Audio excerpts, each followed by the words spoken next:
अस्सलाम वालेकुम। हम Cambridge O level business studies की कंप्लीट कोर्स रिव्यू कर रहे हैं, जिसमें हम शॉर्टली पूरे कोर्स को एक दफ़ा गुजार रहे हैं ताकि पेपर अटैम्प्ट करने में आपको सारी चीज़ें आपके सामने हों। कोर्स की डिटेल वीडियोस तो हम ऑलरेडी बना चुके हैं, वो आप देख सकते हैं चैनल पे। तो शुरू करते हैं। आज हम जो चैप्टर कवर करेंगे, चैप्टर्स, वो मार्केटिंग वाला सेक्शन है, वो फटाफट हम कवर करते हैं। उसको एक शॉर्ट वीडियो में पूरा उसका अहाता करने की कोशिश करते हैं। तो जी, मार्केटिंग के बारे में मैं क्या आपको बताता हूँ कि marketing is not advertising only. याद है ये बात? Marketing is the decision maker, the custodian. Marketing department is the custodian of deciding decisions regarding the success of the product। Marketing का मतलब ये होता है बिजनेस में कि सक्सेस ऑफ द प्रोडक्ट जो है वो उसकी जिम्मेदारी है। अब सक्सेस ऑफ द प्रोडक्ट का मतलब ये हुआ कि प्रोडक्ट डिजाइन भी वही कर रहा होता है, या डिजाइन के अंदर उसका इनपुट शामिल होता है, क्योंकि वो मार्केट से इंफॉर्मेशन लेके आता है ना।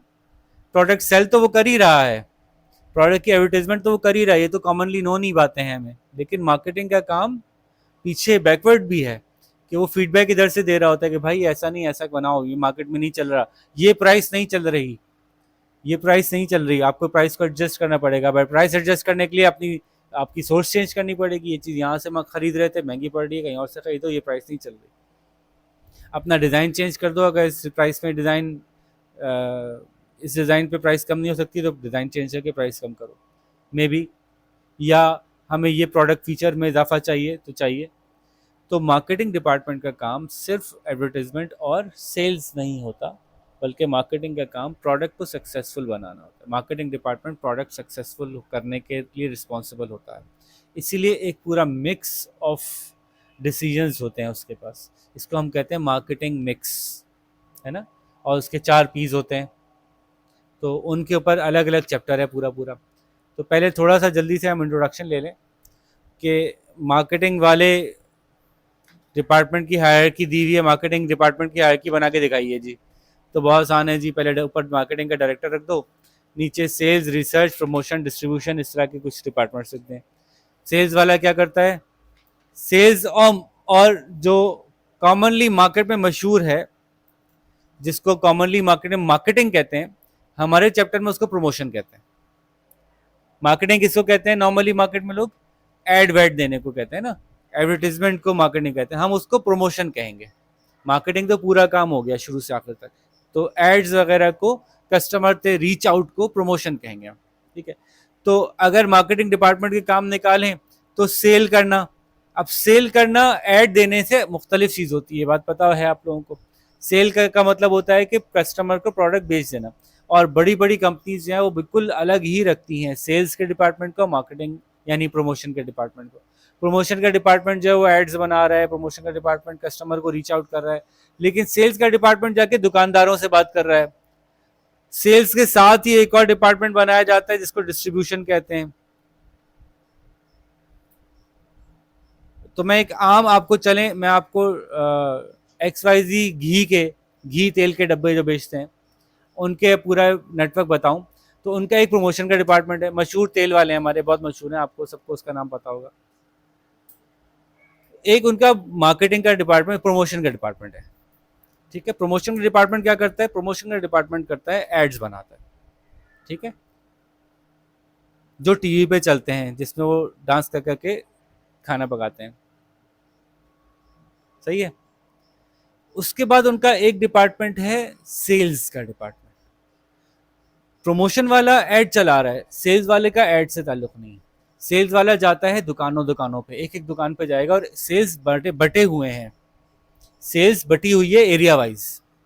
फेडरल बी एरिया की सेल्स तुम्हारी, गुलशन की सेल्स तुम्हारी, नाजमाबाद की सेल्स तुम्हारी, इसकी सेल्स तुम्हारी, क्लिफ्टन की सेल्स तुम्हारी, बटी हुई है।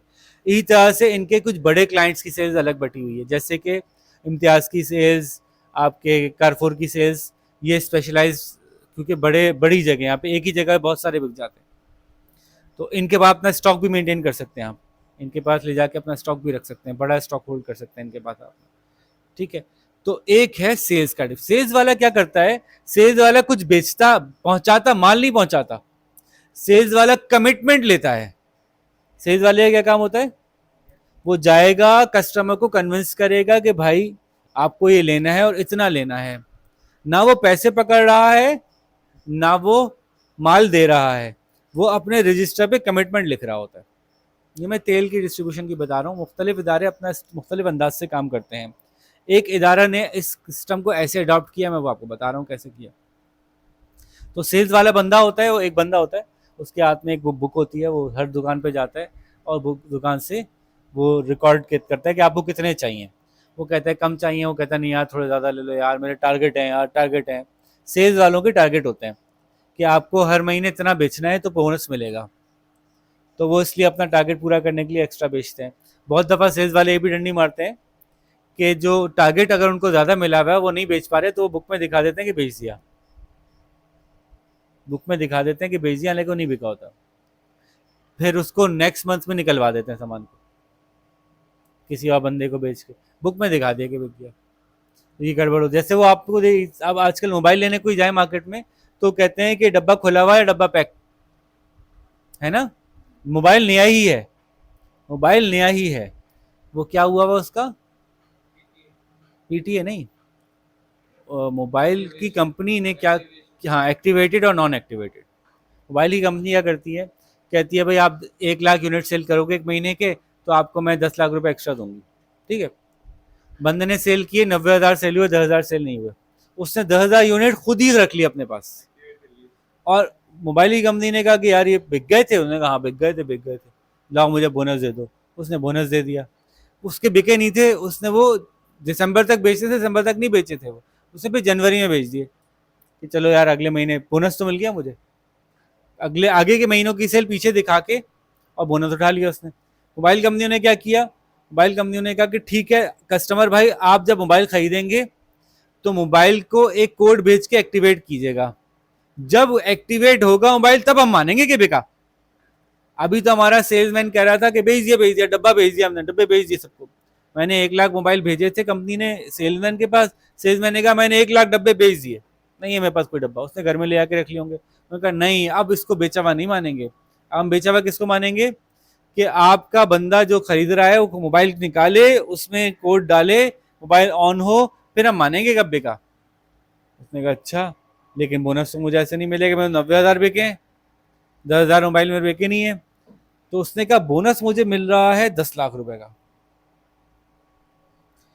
एक एक मोबाइल में बेचता हूँ, मेरे 10,000 मोबाइल बिकने रह गए हैं, 10 लाख का बोनस मुझे मिल रहा है, मैं सारे मोबाइल खोल देता हूँ, मोबाइल खोलूंगा 10,000 मोबाइल खोलूंगा, कोड एक्टिवेट कर दूंगा कि बिक गया, मोबाइल डब्बा दोबारा बंद करूंगा, कस्टमर से बोलूंगा भाई साहब बात सुने, ये जो कंपनी नॉन एक्टिवेटेड दे रही है ना, वो 50,000 का दे रही है, मैं आपको एक्टिवेटेड दे रहा हूँ, डब्बा पैक है, 1 मिनट भी नहीं चला हुआ, बस ऑन करके ऑफ किया हुआ है, आपको मैं एक्टिवेटेड दे रहा हूँ 50,000 का, 45 का ले लो, कंपनी के रेट से कम में, अपने नुकसान पे। क्यों, 5-5 हज़ार करके उसने यहाँ से तो लॉस किया, लेकिन 10 लाख का वहां से तो बोनस उठा लिया, तो ओवरऑल फायदे में रहा। तो ये हरकतें भी होती हैं। सेल्स वाले का काम क्या होता है, सेल्स वाले का काम होता है बुकिंग करना, समझ लें बुकिंग कर ली उसने, ठीक है, उसने ये तय कर लिया कि आप कितने लोगे, ये बुकिंग करके वो किसको भेजता है, डिस्ट्रीब्यूशन वाले को अपने ये अमाउंट बता देता है, ये क्वांटिटीज बता देता है। डिस्ट्रीब्यूशन किसको कहते हैं, ये वो लोग हैं जिन्होंने के सामान पहुंचाने हैं, तो पैसे भी कलेक्ट ये करेंगे, सामान गोदाम भी इनका होगा। आमतौर पे कंपनीज क्या करती हैं कि डिस्ट्रीब्यूशन किसी और को देती हैं, अपनी कंपनी के हाथ में नहीं रखती, क्योंकि डिस्ट्रीब्यूशन वाले को बड़ी इन्वेस्टमेंट करनी पड़ती है। कंपनी कहती है यार ये भी, कंपनी ने कहा कि पहले मैं 50 लाख डब्बे बना रहा हूँ तेल के, उसके बाद 6 महीने तक इन डब्बों को संभाल के रखूंगा, मेरे पैसे कब आएंगे वापस, मैं अगले डब्बे कब बनाऊंगा। तो कंपनी चाहती है कि तो इतनी इन्वेस्टमेंट, मेरे 50 लाख रुपए या 50 लाख डब्बों के पैसे मेरे पास ही फंसे हुए हैं, मुझे कैश नहीं मिल रहा, मुझे यहाँ से कैश मिलेगा तो मैं अगला ऑर्डर करूंगा। मेरी बात समझ में आ रही है आपको, ये मैं रियल सिनेरियो समझा रहा हूँ आपको। एक प्रोडक्शन कंपनी ने घी तेल बना लिया, 50 लाख डब्बे बनाए, 50 लाख डब्बे की उसने करोड़ की इन्वेस्टमेंट की है। अब वो डब्बे बिकेंगे तो अगले करोड़ों लूज आएंगे उसके पास, तो वो अगला ऑर्डर बाहर से मंगवाएगा। वो अगर ये डब्बे खुद बेचना शुरू हो जाएगा तो ये मैनेज करना बहुत मुश्किल काम होता है। ये पूरा नेटवर्क, उसके लिए क्या क्या चाहिए बेचने के लिए, एक तो कोई जगह चाहिए, गोदाम जहाँ ये 50 लाख डब्बे रखे जाएंगे पूरे शहर में डिस्ट्रीब्यूट होके। ये नहीं कि एक ही जगह रख दिए, सारे फेडरल एरिया में रख दिए, यहाँ से क्लिफ्टन पहुंचा रहे हैं, इतनी लंबी ट्रांसपोर्ट कॉस्ट लग रही है, 5-5 डब्बों के लिए जा रहे हैं बार बार। तो उनको क्लिफ्टन का अलग गोदाम रखना पड़ेगा, फेडरल एरिया का अलग, हैदराबाद का अलग, लाहौर का अलग। हैदराबाद में भी 20-20 गोदाम, लाहौर में भी 20-20 गोदाम, हर जगह बड़े बड़े गोदाम। कितना कहाँ मैनेज करेगी कंपनी? डब्बे बनाने में जितना उसका खर्चा हो रहा है, ऑयल प्रोडक्शन में इतना खर्चा हो रहा है, उससे ज्यादा खर्चा उसका अपने आप प्रोडक्ट को डिस्ट्रीब्यूट और वेयर हाउसिंग में हो जाएगा। इसलिए कंपनीज क्या करती हैं कि ये अब वेयर हाउसिंग सबलेट कर देती हैं, आउटसोर्स कर देती हैं। क्या कर देती है? ये लफ्ज इंपॉर्टेंट है, इसको याद रखिएगा। आउटसोर्स कर देती हैं, वेयर हाउसिंग को आउटसोर्स कर देती हैं कि आप हमारी कंपनी का ये प्रोडक्ट अपने पास रखो, हम ये प्रोडक्ट बेचते हैं 4,000 रुपए का, आपको हम दे रहे हैं ये 3,500 रुपए का। अब इस 500 रुपए में आप सब मैनेज करो भाई, जितना ज्यादा बेचोगे आपका फायदा, हम आपको और बोनस देंगे एक्स्ट्रा, ज्यादा आप डिस्ट्रीब्यूट करवाओ। तो बाजों का सेल्स वाले डिस्ट्रीब्यूटर खुद ही हायर करते हैं, बाजों का सेल्स वाला कंपनी की तरफ से होता है, दोनों पॉसिबिलिटीज हैं। तो ये बंदा जो कि अपना, उसने कहा कि भाई मुझे कराची के क्लिफ्टन के एरिया की डिस्ट्रीब्यूशन दे दो, मुझे डालडा के, सॉरी नाम आ गया, चलो डालडा की डिस्ट्रीब्यूशन दे दो मुझे, कराची के क्लिफ्टन रीजन की दे दो। अब क्लिफ्टन रीजन की डिस्ट्रीब्यूशन ये कैसे देते हैं? ये लोग क्या करते हैं, कहते हैं भाई इसके लिए आपको 50 लाख रुपए तो पहले हमारे पास एडवांस रखवाना पड़ेगा। सुनने भाई, कोई डिस्ट्रीब्यूटर ही 50 लाख रुपए एडवांस क्यों रखवाएगा? इसलिए कि उसको फ्री का बना बनाया चलता हुआ प्रोडक्ट मिल गया, जिस प्रोडक्ट की ना वो मार्केटिंग कर रहा है, ना एड दे रहा है, ना प्रमोशन में खुद खर्चा कर रहा है, उसको बस ऑर्डर मिलते हैं, वो ऑर्डर पहुंचाता है, उसके उसको प्रॉफिट मिलेगा हर प्रोडक्ट पे, एक एक डब्बे पे उसको अच्छा खासा प्रॉफिट मार्जिन मिलता रहेगा। तो ये मुफ्त का काम है, चलता चला था, उसमें उस बंदे की अपनी कोई मेहनत नहीं है जहनी। इसलिए लोग ये इन्वेस्टमेंट करने के लिए तैयार हो जाते हैं कि मैं एक घर ले लूंगा किराए पे, वहां पे 2-4 बंदे रख दूंगा, वो बंदे खुद ही डिस्ट्रीब्यूशन गाड़ी रख दूंगा, 2 गाड़ियां रख दूंगा, पिकअप ट्रक रख दूंगा, उस ट्रक में सामान लोड करो, जहां का ऑर्डर सेल्स वाला लेके आए पर्चा, सारी दुकानों को तुम्हें पता है, उस दुकान पे उतना उतना माल उतारो, उससे साइन करवा लो, अगले दिन जाओ पिछले दिन का माल के पैसे लेके आ जाओ। तो इस काम में जो ओनर इन्वेस्ट कर रहा है उसका कुछ दिमाग खास लगने की जरूरत नहीं है। तो ये साइड बिजनेस के तौर पर बहुत लोग करते हैं कि वो असल में कुछ और काम कर रहे होते हैं, पैसे होते हैं उनके पास 50-60 लाख रुपए पड़े होते हैं, वो कहते हैं एक डिस्ट्रीब्यूशन खरीद लो यार, वो रोल होते रहते हैं पैसे। आपने वहां से डब्बे उतरवाए, कंपनी से डब्बे आए आपके पास, कंपनी से डब्बे लेके आपने मार्केट में डिस्ट्रीब्यूट कर दिए, आपके 50 लाख से रिटर्न आए, पता चला 60 लाख मिल गया आपको एक सीजन में, 10 लाख रुपए बैठे बैठे मिल गया आपको, अपनी कोई जहनी खर्च भी नहीं हुआ, आप कुछ और काम भी कर रहे थे साथ में। तो डिस्ट्रीब्यूशन का पूरा प्रॉपर चैनल जो है वो बनाया जाता है। डिस्ट्रीब्यूटर का काम क्या होता है? अपने खर्चे पे स्टॉक बनाना, जिसमें वो डब्बे अपने अपने वेयर हाउस में रखेगा, अपने खर्चे पे गाड़ियों की मदद से सामान दुकानों तक पहुंचाना, ये डिस्ट्रीब्यूटर का काम होता है। इस डिस्ट्रीब्यूशन को कोई देख रहा होता है, मैनेजर एक बंदा होता है जो पूरे मुल्क के सारे डिस्ट्रीब्यूटर्स से राब्ते में होता है, जिसको जितने क्वांटिटी चाहिए उसको दे रहा होता है। डिस्ट्रीब्यूटर्स को भी वो मोटिवेट कर रहा होता है प्रमोशंस के थ्रू कि यार तुम अगर तुम लोग, इसने इतने डब्बे निकलवाए, इसने इतने निकलवाए, जो ज्यादा निकलवाएगा उसको हम कुछ गाड़ी देंगे, मेहरान देंगे, जिसने इस साल में सबसे ज्यादा सेल की उसको करोला मिलेगी। अब ये दे सकते हैं क्योंकि भाई ये लाखों डब्बे सेल हो रहे हैं, मतलब ये करोड़ों से ऊपर की सेल है, तो उसमें एक करोला देना इनके लिए कोई मसला नहीं। समझ में आ रही है बात? तो ये हो गई सेल्स वाले बंदे का काम, समझ में आ गया? कुछ और है, सेल्स वाला जाके खाली कन्विंस कर रहा है दुकानदार को, प्रमोशन वाला ऐड बना रहा है, डिस्ट्रीब्यूशन वाला सामान स्टॉक भी कर रहा है और पहुंचा भी रहा है, ट्रांसपोर्टेशन भी उसकी जिम्मेदारी है और स्टॉकिंग भी उसकी जिम्मेदारी है। ठीक है, यही तरह से रिसर्च डिपार्टमेंट भी होता है मार्केटिंग के अंडर में। खाली रिसर्च की ही बात हो गया। प्रमोशन के अंडर में एडवर्टाइजमेंट और प्रमोशन को अलग अलग कहते हैं हम, वैसे तो पूरे डिपार्टमेंट का नाम प्रमोशन बोल दिया, लेकिन असल में एडवर्टाइजमेंट और प्रमोशन के 2 अलग अलग सेक्शन होते हैं। एडवर्टाइजमेंट का मतलब इश्तिहारबाजी, चाहे वो टीवी पे हो, इंटरनेट पे हो, सोशल मीडिया पे हो, प्रिंट मीडिया पे हो। और प्रमोशन का जो सब प्रमोशन है, सब टॉपिक है प्रमोशन, उसका मतलब है कोई ना कोई स्कीम्स निकालना, bye one get one free का सेटअप सोचना, बंडल ऑफर्स निकालना, प्राइस डिस्काउंट निकाल देना, कोई बर्थडे ऑफर निकाल देना, जो भी मुख्तलिफ ऑफर्स निकालते हैं ना, ये प्रमोशंस कहलाती हैं अलग से। ठीक है, और सेल्स और डिस्ट्रीब्यूशन एरिया वाइज बटी हुई होती है, ये बात मैंने समझा दी आपको। ओके, तो ये थोड़ा मार्केटिंग डिपार्टमेंट को इतनी तफसील से मैंने इसलिए एक दफ़ा बता दिया दोबारा कि जी मैंने लिखा है यहाँ पे और बोला भी है, आपने अगर गौर किया हो तो। अब बात हो रही है मार्केटिंग वालों का रोल क्या होता है। मार्केटिंग का रोल कहाँ से शुरू होता है? मार्केटिंग का रोल रिसर्च से शुरू होता है।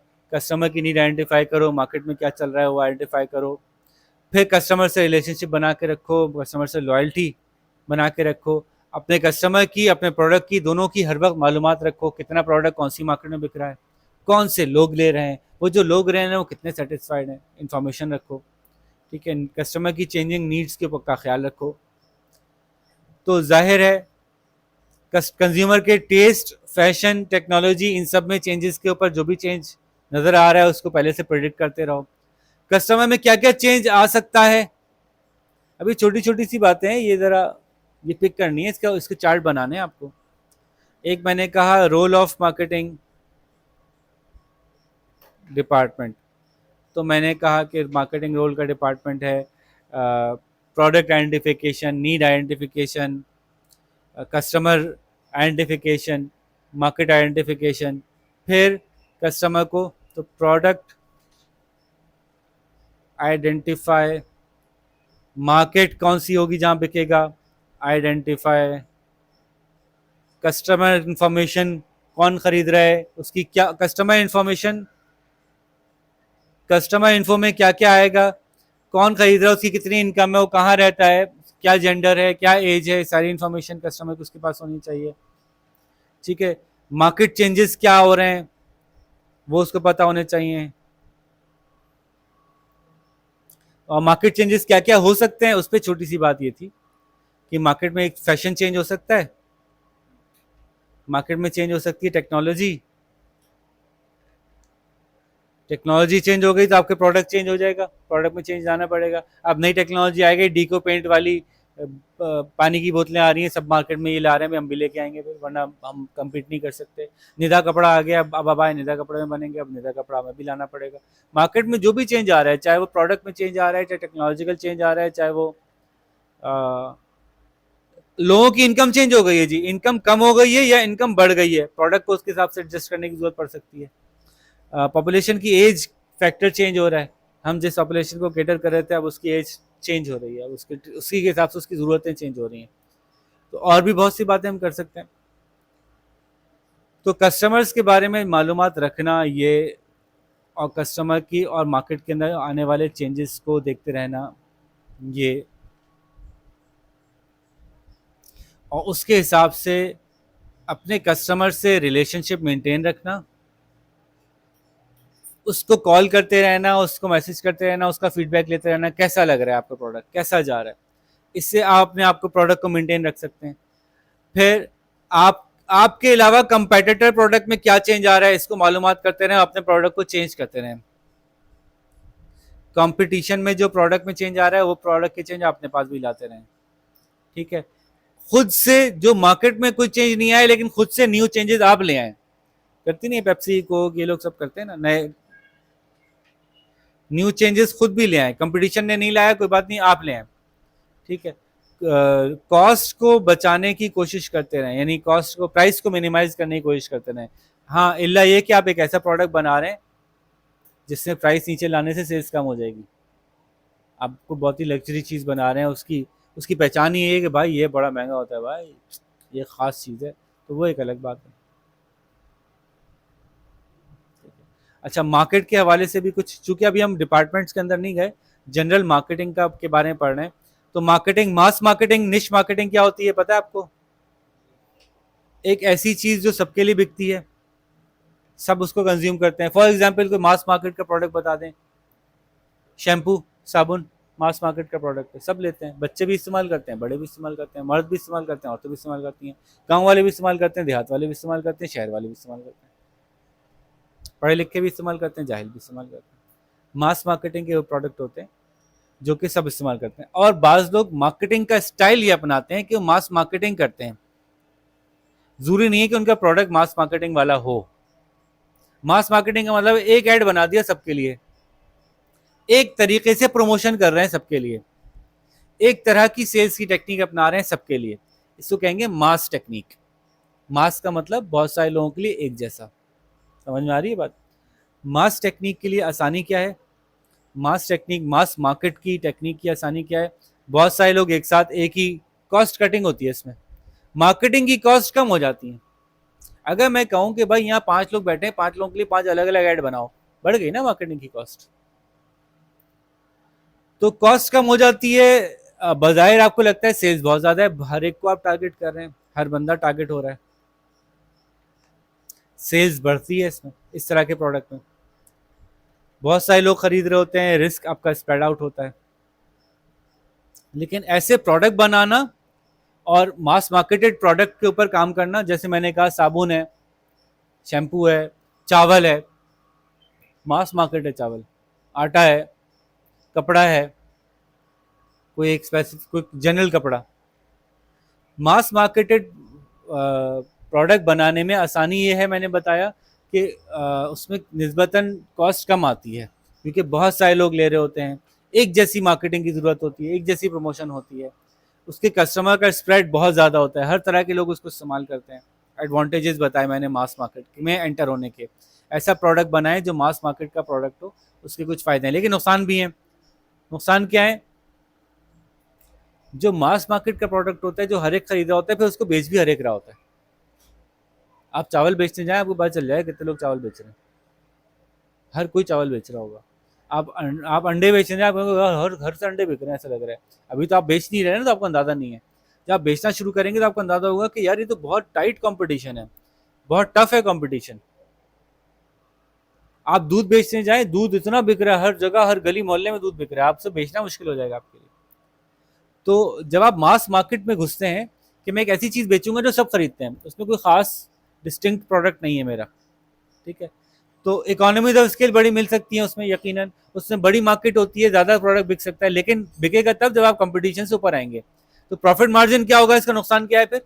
प्रॉफिट मार्जिन कम होगा, इसके अंदर आपकी जो मार्केट में एंट्री मुश्किल होगी, इस लिहाज से कि बहुत कंपटीशन होगा, हर कस्टमर खुश नहीं होगा आपसे। जब आप मास मार्केट का प्रोडक्ट बनाएंगे, हर कस्टमर एक जैसा बनाएंगे ना, एक ही साबुन बनाते हैं, हर कस्टमर खुश नहीं होगा। अच्छा, निश मार्केट क्या होती है? निश का मतलब है जो किसी एक सेगमेंट ऑफ मार्केट को फोकस कर रही हो, जो एक सेगमेंट ऑफ मार्केट को फोकस कर रही हो। For example, allergy, skin allergy वालों के लिए साबुन। अब आप नॉर्मल साबुन बना रहे थे, मास मार्केट कर रहे थे, आपने स्किन एलर्जी वालों के लिए साबुन बना दिया, आपने निश को फोकस कर लिया। कंपनीज क्या करती हैं? बड़ी कंपनीज पैरेलली मास प्रोडक्ट भी निकालती हैं और निश प्रोडक्ट भी निकाल देती हैं। एक नॉर्मल साबुन भी निकाल देंगी, ब्यूटी सोप भी निकाल देंगी, ब्यूटी सोप भी निकाल देंगी, एक मेडिकेटेड सोप भी निकाल देंगी, ताकि वो हर तरह की मार्केट को कवर करें। और मार्केट अलग अलग कवर करने के साथ साथ तो प्रोडक्ट के अंदर अपने डिपार्टमेंट भी अलग कर देती हैं। ये डिपार्टमेंट अलग है, इसकी अलग ही मार्केटिंग होगी, इसकी अलग ही ब्रांड नेम भी अलग होगी, ताकि ये अलग अलग अपनी प्रोडक्ट लाइफ साइकिल को एंजॉय करें। तो निश का मतलब समझ में आ गया, एक small segment of the market. For example, और कोई मिसाल दें निश मार्केट की? मास मार्केट मैंने कितने बताया, चावल, घी, अंडे, रोलेक्स वॉचेस चलें, तो आप ब्रांड पे चले गए, ब्रांड पे ना जाएं, प्रोडक्ट पे आए। हाँ, स्किन का प्रोडक्ट भी निश नहीं है, मास मास हो सकते हैं, उसको निश बनाना पड़ेगा कि खास तरह की स्किन के प्रोडक्ट, अब वो निश हो गया, ठीक है।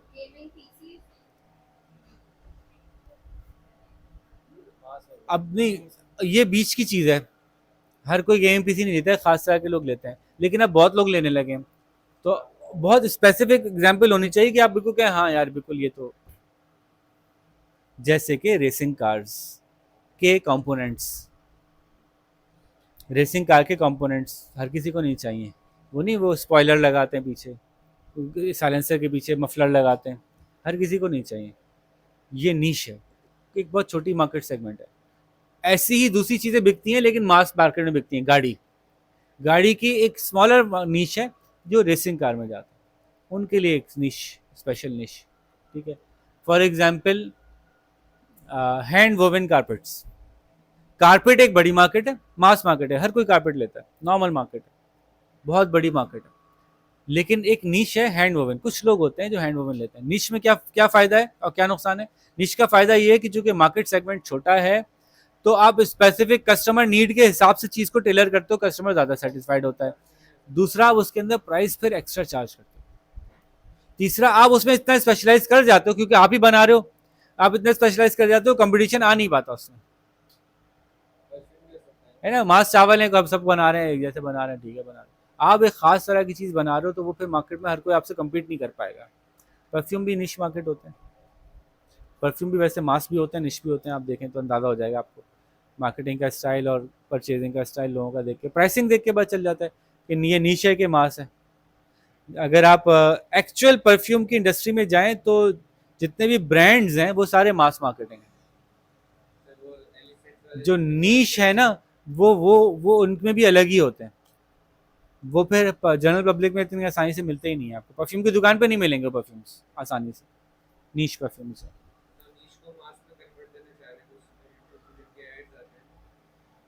नहीं नहीं, वो वाले तो, वो तो और मास हो गया, वो तो और मास हो गया, चीप हो गया ना। नीश का मतलब प्राइस भी बढ़ी हुई होगी।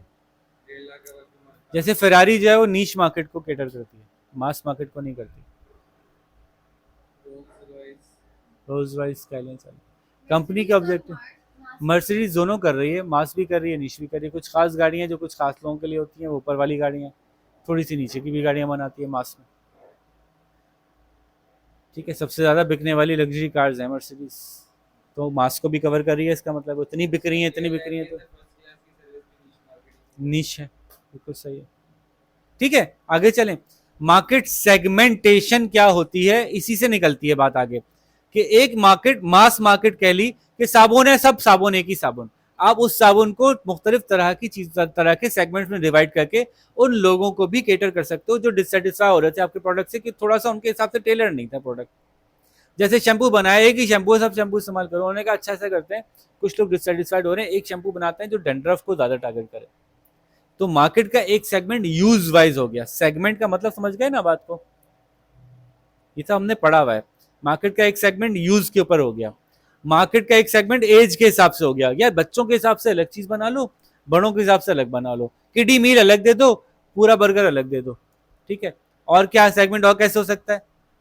लोकेशन वाइज हो सकता है कि यार कराची वालों के लिए अलग तरह की चीज निकालो, मिर्चों वाली जरा, और पेशावर वालों की अलग तरह की चीज निकालो, थोड़ी हल्की मिर्चें रखना उसमें, उसमें ऑयल ज्यादा डाल देना। ठीक है, जेंडर वाइज हो सकता है। ये जो जिस तरह से डिस्ट्रीब्यूशन हम बात कर रहे हैं मार्केट सेगमेंट की, बिल्कुल यही डिस्ट्रीब्यूशन होगी मार्केट रिसर्च के अंदर। हम डिसइंटीग्रेशन करते हैं तो बात तो याद होगी आपको, मैंने बात की थी, इतना डिसइंटीग्रेटेड करेंगे उतना ही डेटा अच्छा होगा आपका। खैर, तो मार्केट के सेगमेंट्स हो सकते हैं age wise, location wise, gender wise, product use wise. ठीक है, इनकम वाइज, इनकम को क्या कहते हैं? सोशियो इकोनॉमिक क्लास या ग्रुप। ठीक है, लाइफ स्टाइल वाइज अलग अलग हो सकते हैं मार्केट सेगमेंट में। हाँ, इनकम में आ सकता है। पोटेंशियली क्या बेनिफिट्स हैं सेगमेंटेशन के? आपको सेगमेंट करने से आपकी रीच बढ़ जाती है, कस्टमर सेटिस्फेक्शन बढ़ जाती है, प्रॉफिट बढ़ जाता है। जब अलग अलग बंदों को बेचेंगे तो उसके हिसाब से उसकी प्राइस भी ज़्यादा चार्ज करेंगे। इसका छोटा सा चार्ट बना हुआ है पेज नंबर 141 पे। अच्छा, अब हमने मार्केटिंग को जनरली तो कवर कर लिया, मार्केट डिपार्टमेंट की बात करेंगे, जो जो डिपार्टमेंट अलग अलग काम करते हैं। मार्केट रिसर्च का क्या काम है? दो तरह के प्रोडक्ट होते हैं, प्रोडक्ट ओरिएंटेड और मार्केट ओरिएंटेड, याद है? प्रोडक्ट ओरिएंटेड का मतलब क्या होता है? पहले मैंने सोच लिया कि मैं प्रोडक्ट बनाऊंगा, मार्केट को बेचना ही बेचना है मुझे, क्योंकि मुझे एक हंच है, मुझे एक मेरा ख्याल है कि ये बहुत अच्छा प्रोडक्ट है। समाउ मेरा एक्सपीरियंस ऐसा रहा है कि उस एक्सपीरियंस की बुनियाद पर मैं डिसीजन ले सकता हूँ कि नहीं यार ये चीज़ चलेगी। ये पहले मैंने ये नहीं देखा कि मार्केट से जाके पूछूं तो कि क्या चीज़ चलेगी, फिर वो बना लेता हूँ। अगर मैं ऐसा कर रहा हूँ कि पहले मार्केट से पूछ रहा हूँ कि क्या चीज़ बनेगी फिर बना रहा हूँ, तो मार्केट ओरिएंटेड अप्रोच है प्रोडक्शन की। ठीक है, तो बहरहाल मार्केट ओरिएंटेड अप्रोच ज्यादा लोग फॉलो करते हैं। प्रोडक्ट ओरिएंटेड अप्रोच के लिए दूसरी तरह की रिसर्च चाहिए, प्रोडक्ट आपका इतना यूनिक हो कि मार्केट के वाह यार क्या प्रोडक्ट लेके आए। हाँ, उसकी रिसर्च करेंगे तो कोई खास फायदा इसलिए नहीं है कि वो कभी किसी ने यूज किया ही नहीं था। तो आप पूछेंगे ना लोगों से ये कैसा, आप ये यूज करेंगे तो कहेंगे पता नहीं है, तो कभी यूज किया नहीं। जैसे कि आप वो टच मोबाइल को आप जब शुरू में आया था ना ये मुख्तलिफ कंपनी ने, माइक्रोसॉफ्ट ने भी निकाला था, पीडीए कहते थे इसको। तो ये जो टच मोबाइल जब शुरू में इंट्रोड्यूस हुआ था तो फेल हो गया था रिसर्च में कि ये कौन करेगा यार, ये नॉर्मल इसमें से पेन निकालो, पेन निकाल के ऐसे करो, क्या कौन कौन करेगा। बस बटन होने चाहिए मोबाइल में, बटन के बगैर कैसे चलेगा मोबाइल। लेकिन इवेंचुअली जब उन्होंने लॉन्च किया तो वो चल गया सक्सेसफुली। तो बहुत से नए प्रोडक्ट ऐसे होते हैं जो मार्केट रिसर्च से साबित नहीं हो सकता कि चलेगा कि नहीं चलेगा, क्योंकि उसका कॉन्सेप्ट इतना नया होता है कि लोग उस पर रिस्पॉन्ड नहीं कर पाते। सही बात समझ आ रही है। तो लेकिन कुछ लोग, ज्यादातर लोग जो प्रोडक्ट बनाते हैं वो मार्केट अप्रोच से बनाते हैं, क्योंकि ऐसा नया प्रोडक्ट लाना हर एक के लिए आसान नहीं है। मार्केट अप्रोच से क्या होता है, भाई देखो मार्केट में किस चीज की शॉर्टेज ज्यादा है, किस चीज की डिमांड ज्यादा है, मार्केट में क्या कुछ बिकने वाला ज्यादा है, उसको रिसर्च कर लो और उसकी मदद से फिर फैसला कर लो, ये हम भी भेज देते हैं, इसमें प्रॉफिट मार्जिन ज्यादा है। रिसर्च करने के दो तरीके हैं, एक प्राइमरी रिसर्च है, एक सेकेंडरी है। प्राइमरी रिसर्च से क्या मतलब होता है, सेकेंडरी रिसर्च को डेस्क रिसर्च भी कहते हैं। प्राइमरी रिसर्च का मतलब आप डेटा खुद कलेक्ट करें, वो डेटा जो आपको कस्टमर से या किसी से भी लेना है वो डेटा खुद कलेक्ट आपका हुआ हुआ हो। सेकेंडरी रिसर्च का मतलब है डेटा पहले से कलेक्ट हुआ हुआ था, आपने उससे मजीद कुछ कंक्लूजन अपने हिसाब से निकाल लिए। ठीक है, प्राइमरी रिसर्च का पूरा प्रोसेस दिया हुआ है पेज नंबर 145 पे, वो देख लीजिएगा। मैं गो थ्रू जल्दी से कर देता हूँ कि आप पहले रिसर्च का पर्पस लिखते हैं, ठीक है, फिर रिसर्च का मेथड डिसाइड करते हैं, कौन सी रिसर्च का मेथड करेंगे जो अभी आगे आएगा।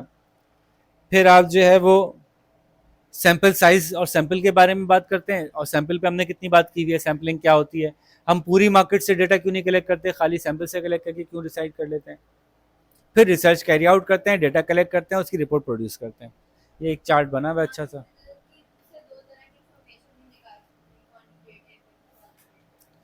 अब प्राइमरी रिसर्च के अंदर काम शुरू होता है, क्वेश्चनर डिजाइन करते हैं हम। अब क्वेश्चनर डिजाइन के अंदर ही कितने सारे काम है। क्वेश्चनर के थ्रू आप, क्योंकि हमने एक स्टेप बताया ना, पहले ये सोचते हैं रिसर्च करनी क्यों है, जो रिसर्च करनी है, अच्छा ये रिसर्च करनी है तो फिर डेटा ऐसे कलेक्ट करना चाहिए, हमें लोगों का बिहेवियर चेक करना है, तो अब क्वेश्चनर से थोड़ी होगा, अब आप ऑब्जर्वेशन से करेंगे, आप बंदे खड़े करेंगे जो नोट करके और उसको नोट करके अपने पास लिखेंगे। तो इसलिए हमने कहा इंटरव्यू भी कर सकते हैं। तो आपको पहले ये सोचना है कि रिसर्च का पर्पस क्या है, पर्पस के हिसाब से डिपेंड करेगा कि आप क्वेश्चन बनाएंगे, इंटरव्यू करेंगे, फोकस ग्रुप कराएंगे, या डेटा कलेक्ट कैसे करेंगे। इस कलेक्ट करने के कई तरीके हैं। एक तरीका है कैमरे लगा दें, मॉनिटर करते रहें। बहुत से मुल्कों में अनएथिकल हो गया, आप डेटा ऐसे कलेक्ट नहीं कर सकते, आपको इन्फॉर्म करना पड़ता है, तो फिर जगह जगह आपको लिख के लगाना पड़ता है camera is monitoring your activity. उसके बाद आप उससे कोई डेटा निकाल सकते हैं, वरना डेटा नहीं निकाल सकते। बहुत से सोशल मीडिया से डेटा निकालते हैं कि जी आप वेबसाइट, आप फेसबुक पे क्या क्या यूज़ कर रहे हैं, कौन कौन सी बातें कर रहे हैं, वही चीज़ें कस्टमर को फिर बेचने की कोशिश की जाती हैं। तो प्राइमरी रिसर्च में डेटा कलेक्शन कई तरीके से हो सकती है, जैसे कि क्वेश्चनर से हो सकती है, और कैसे हो सकती है, ऑनलाइन सर्वे से हो सकती है, इंटरव्यू से हो सकती है, फोकस ग्रुप से हो सकती है। फोकस ग्रुप क्या होता है, कुछ खास लोगों को जमा करके उस चीज को उनको यूज करवा के चेक करवा लें उनका क्या रिस्पॉन्स है। ठीक है, तो ये इनके क्या फायदे क्या नुकसान आते हैं ये हमने पढ़े हुए भी हैं, और आपके पास पेज नंबर 146 से 147 तक लिखे हुए हैं।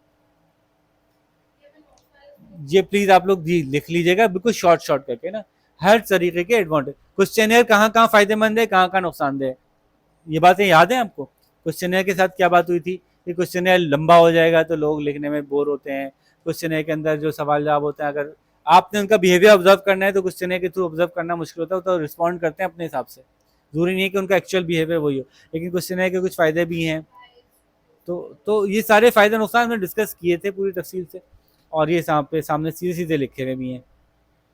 तो इनको आप ज़रूर देख लीजिए, कहाँ क्वेश्चनर काम का है, कहाँ सर्वे काम का है, ऑनलाइन सर्वे, कहाँ इंटरव्यू काम के हैं, कहाँ फोकस ग्रुप काम का है।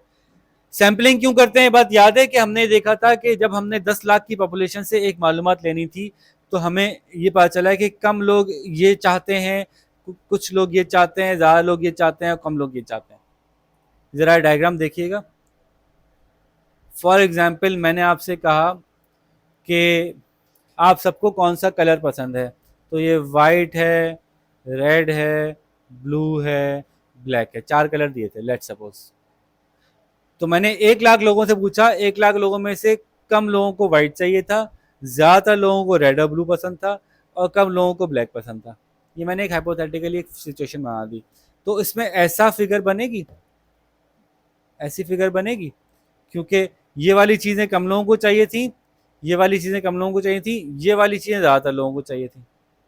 ये बात समझ आ रही है? इस डायग्राम का मतलब समझ में आ रहा है कि सेंट्रल टेंडेंसी पे ज़्यादातर लोग होते हैं।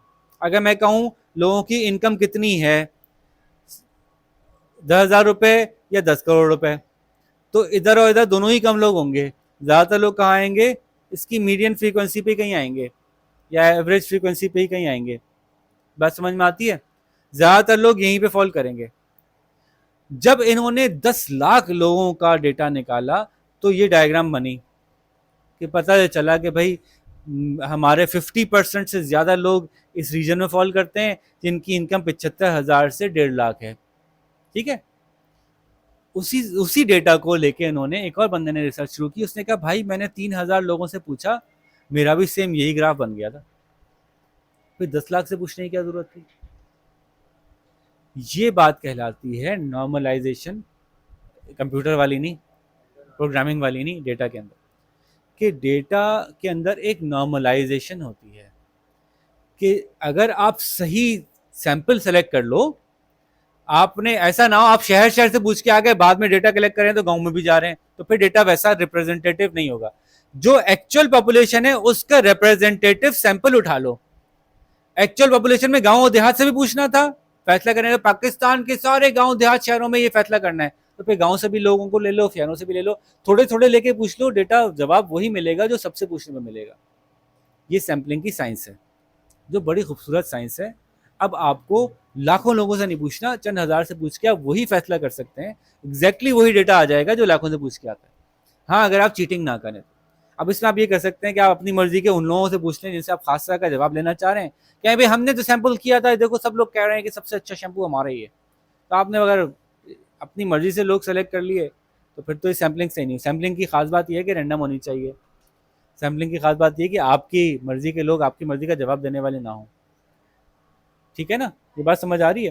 तो सैम्पलिंग इतनी बड़ी जबरदस्त साइंस है कि आपका इतना वक्त भी बच गया, इतने पैसे ही बच गए कि आप कह रहे हैं पूरे पाकिस्तान में सब लोगों को सबसे ज्यादा कौन सा साबुन पसंद है बता सकता हूं, और पूछा कितने लोगों से? 3,000 लोगों से।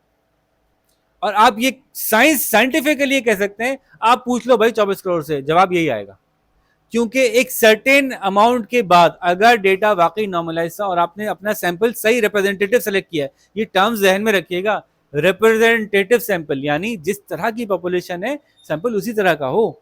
अगर आपने कहा कराची के बारे में बात करें तो कराची के सब लोगों को ले लो, फिर बाहर से किसी को लेने की जरूरत नहीं है। अगर आप कह रहे हैं फेडरल बी एरिया के बारे में हम आप फैसला करना चाहते हैं, फेडरल बी एरिया के सारे लोगों को वैसे कुछ कुछ के उठा लो, थोड़ा दस्तगीर से उठा लो, थोड़ा थोड़ा अमीर से उठा लो, थोड़ा गरीब से उठा लो, थोड़ा हर इलाके से उठा लो अपने हिसाब से, लेकिन हर एक से पूछना जरूरी नहीं है। साइंस ये बताती है कि एक सर्टेन अमाउंट है, और ये भी फॉर्मूला गिवन है, इसके भी बाकायदा साइंटिस्ट मौजूद है ना, डेटा साइंटिस्ट जो बताते हैं कि किस तरह की पॉपुलेशन में कितनी क्वांटिटी पे काफ़ी हो जाता है। इतने ये वाला डेटा है, ये वाले सवाल करने हैं, क्वालिटेटिव है, लाइफस्टाइल से मुताल्लिक है, इस तरह की पॉपुलेशन है, तो इतने लोगों से पूछ लो, पूरी पॉपुलेशन का पता चल जाएगा। तो यहाँ तक हम बता सकते हैं अपने एक्सपीरियंस से। तो बात हो रही थी सैंपल की। सैंपल करने के मुख्तलिफ तरीके होते हैं, ये तरीके आपको पता होने चाहिए। रैंडम सैंपल का मतलब क्या होता है? आप एक बाई चांस आपने कह लिया हर 5वें नंबर एक बंदे का उठा लूंगा मैं, टेलीफोन डायरेक्टली उठाई, बोला हर 5वें पे टिक लगा दो, उसको फ़ोन कर लो, रैंडम हो गया, कोई वजह नहीं थी, वैसे ही बस हर 5th, हर 20th। ठीक है, तो कोटा सैम्पलिंग क्या होती है? आपने कहा नहीं यार, हर हर 5th में हो सकता है, बहुत से ऐसे लोग निकल जाएं जो ज़रूरी थे, तो 5 लोग ऐसे उठाओ जो कि 10 लाख इनकम वाले हों, 5 लोग ऐसे उठाओ जो कि 5 लाख इनकम वाले हों, 5 लोग, आपने कोटा बना के उसमें रैंडम कर लिया। अब वो 5 कौन होंगे? वो कोई भी हो जाए, वो फिर आप रैंडम कर लें, कोटा के अंदर भी रैंडम कर लें आप।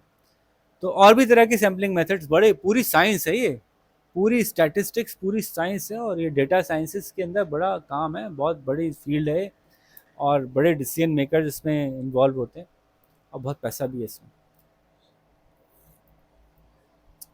डेटा साइंस के अंदर भी हाईएस्ट जो जॉब्स में है उनमें से एक एक्चुरियल साइंस है, ज़बरदस्त साइंस है। एक्चुरियस जो है वो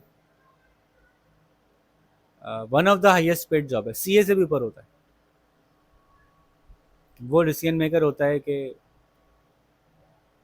रिस्क देखना, आगे की प्रोजेक्शंस बताना, ये सब काम होता है। और बड़े डेटा पे, छोटे डेटा पे नहीं, बड़े डेटा पे।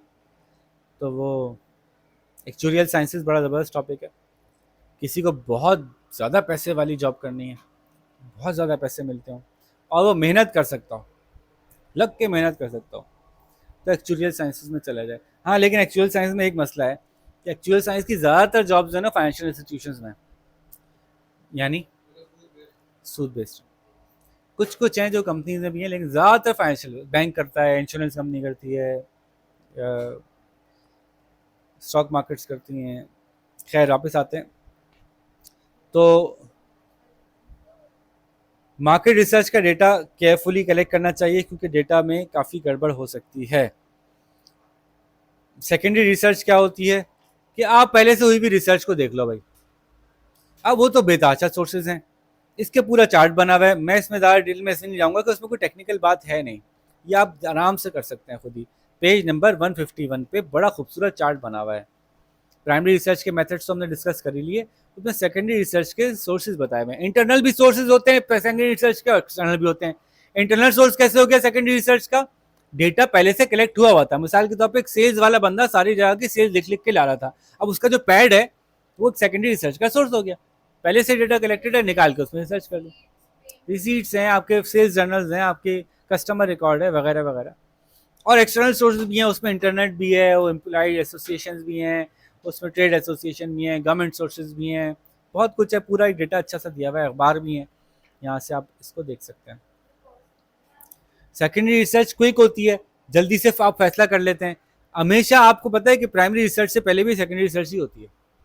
अगर आपसे कहा जा रहा है कि मैं इस मामले में रिसर्च करना चाहता हूँ, तो पहले आप सेकेंडरी रिसर्च कर लेते हैं, छोटी सी ऑनलाइन जाके थोड़ा सा देखभाल करके देख लेते हैं कि यार इस एरिया में रिसर्च करनी है तो किन किन फैक्टर का ख्याल करना पड़ेगा, कहाँ कहाँ क्या क्या काम हो रहा है, पहले से किसी ने काम किया हुआ है कि नहीं किया हुआ। तो एक्चुअली हर प्राइमरी रिसर्च से पहले भी एक छोटी सी सेकेंडरी रिसर्च तो होती ही है।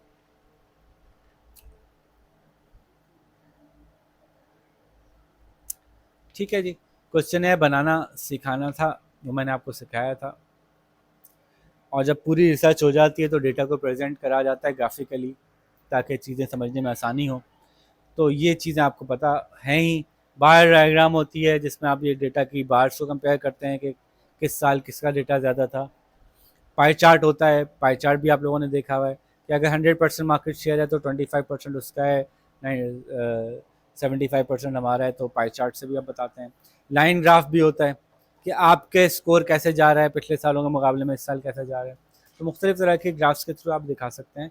ये सब हम तफसील से देख चुके हैं। और जल्दी से हम शुरू करते हैं हमारा अगला टॉपिक। मार्केट रिसर्च में थोड़ा डेप्थ में इसलिए गया कि टेक्निकल था। अब जो प्रोडक्ट प्राइस प्लेस प्रमोशन है ना, तो ये ज़रा एक फ्लो में आसानी से निकलेगा। अच्छा जी, तो मार्केटिंग डिसीजन मेकिंग के अंदर प्रोडक्ट प्राइस प्लेस प्रमोशन होता है, हमने बात की थी। प्रोडक्ट की बात करते हैं, और ये पूरे चैप्टर ना चार्ट टू चार्ट चल रहा है, तो ये आसान है। यहाँ से आगे देखें, चार्ट टू चार्ट चल रहा है, एक चार्ट, दूसरा चार्ट, तीसरा चार्ट, और ये चौथा चार्ट। चार्ट टू चार्ट चल रहा है। पेज नंबर 159 पे चार्ट है। मार्केटिंग सक्सेस के लिए प्रोडक्ट प्राइस प्लेस प्रमोशन चाहिए। प्रोडक्ट की टाइप्स क्या होती हैं? कंज्यूमर गुड्स होते हैं, क्या होते हैं जो कंज्यूमर यूज करते हैं। प्रोड्यूसर गुड्स क्या होते हैं? जो किसी गुड्स को बनाने के लिए इस्तेमाल किए जाते हैं, रॉ मटेरियल्स प्रोड्यूसर गुड्स होते हैं। कंज्यूमर सर्विसेज होती हैं, प्रोड्यूसर सर्विस होती हैं। कंज्यूमर सर्विस क्या होती हैं? बार्बर वगैरह। प्रोड्यूसर सर्विस क्या होती हैं? जो प्रोड्यूसर प्रोड्यूस कर रहे हैं उनको कोई सर्विसेज आप दे रहे हैं।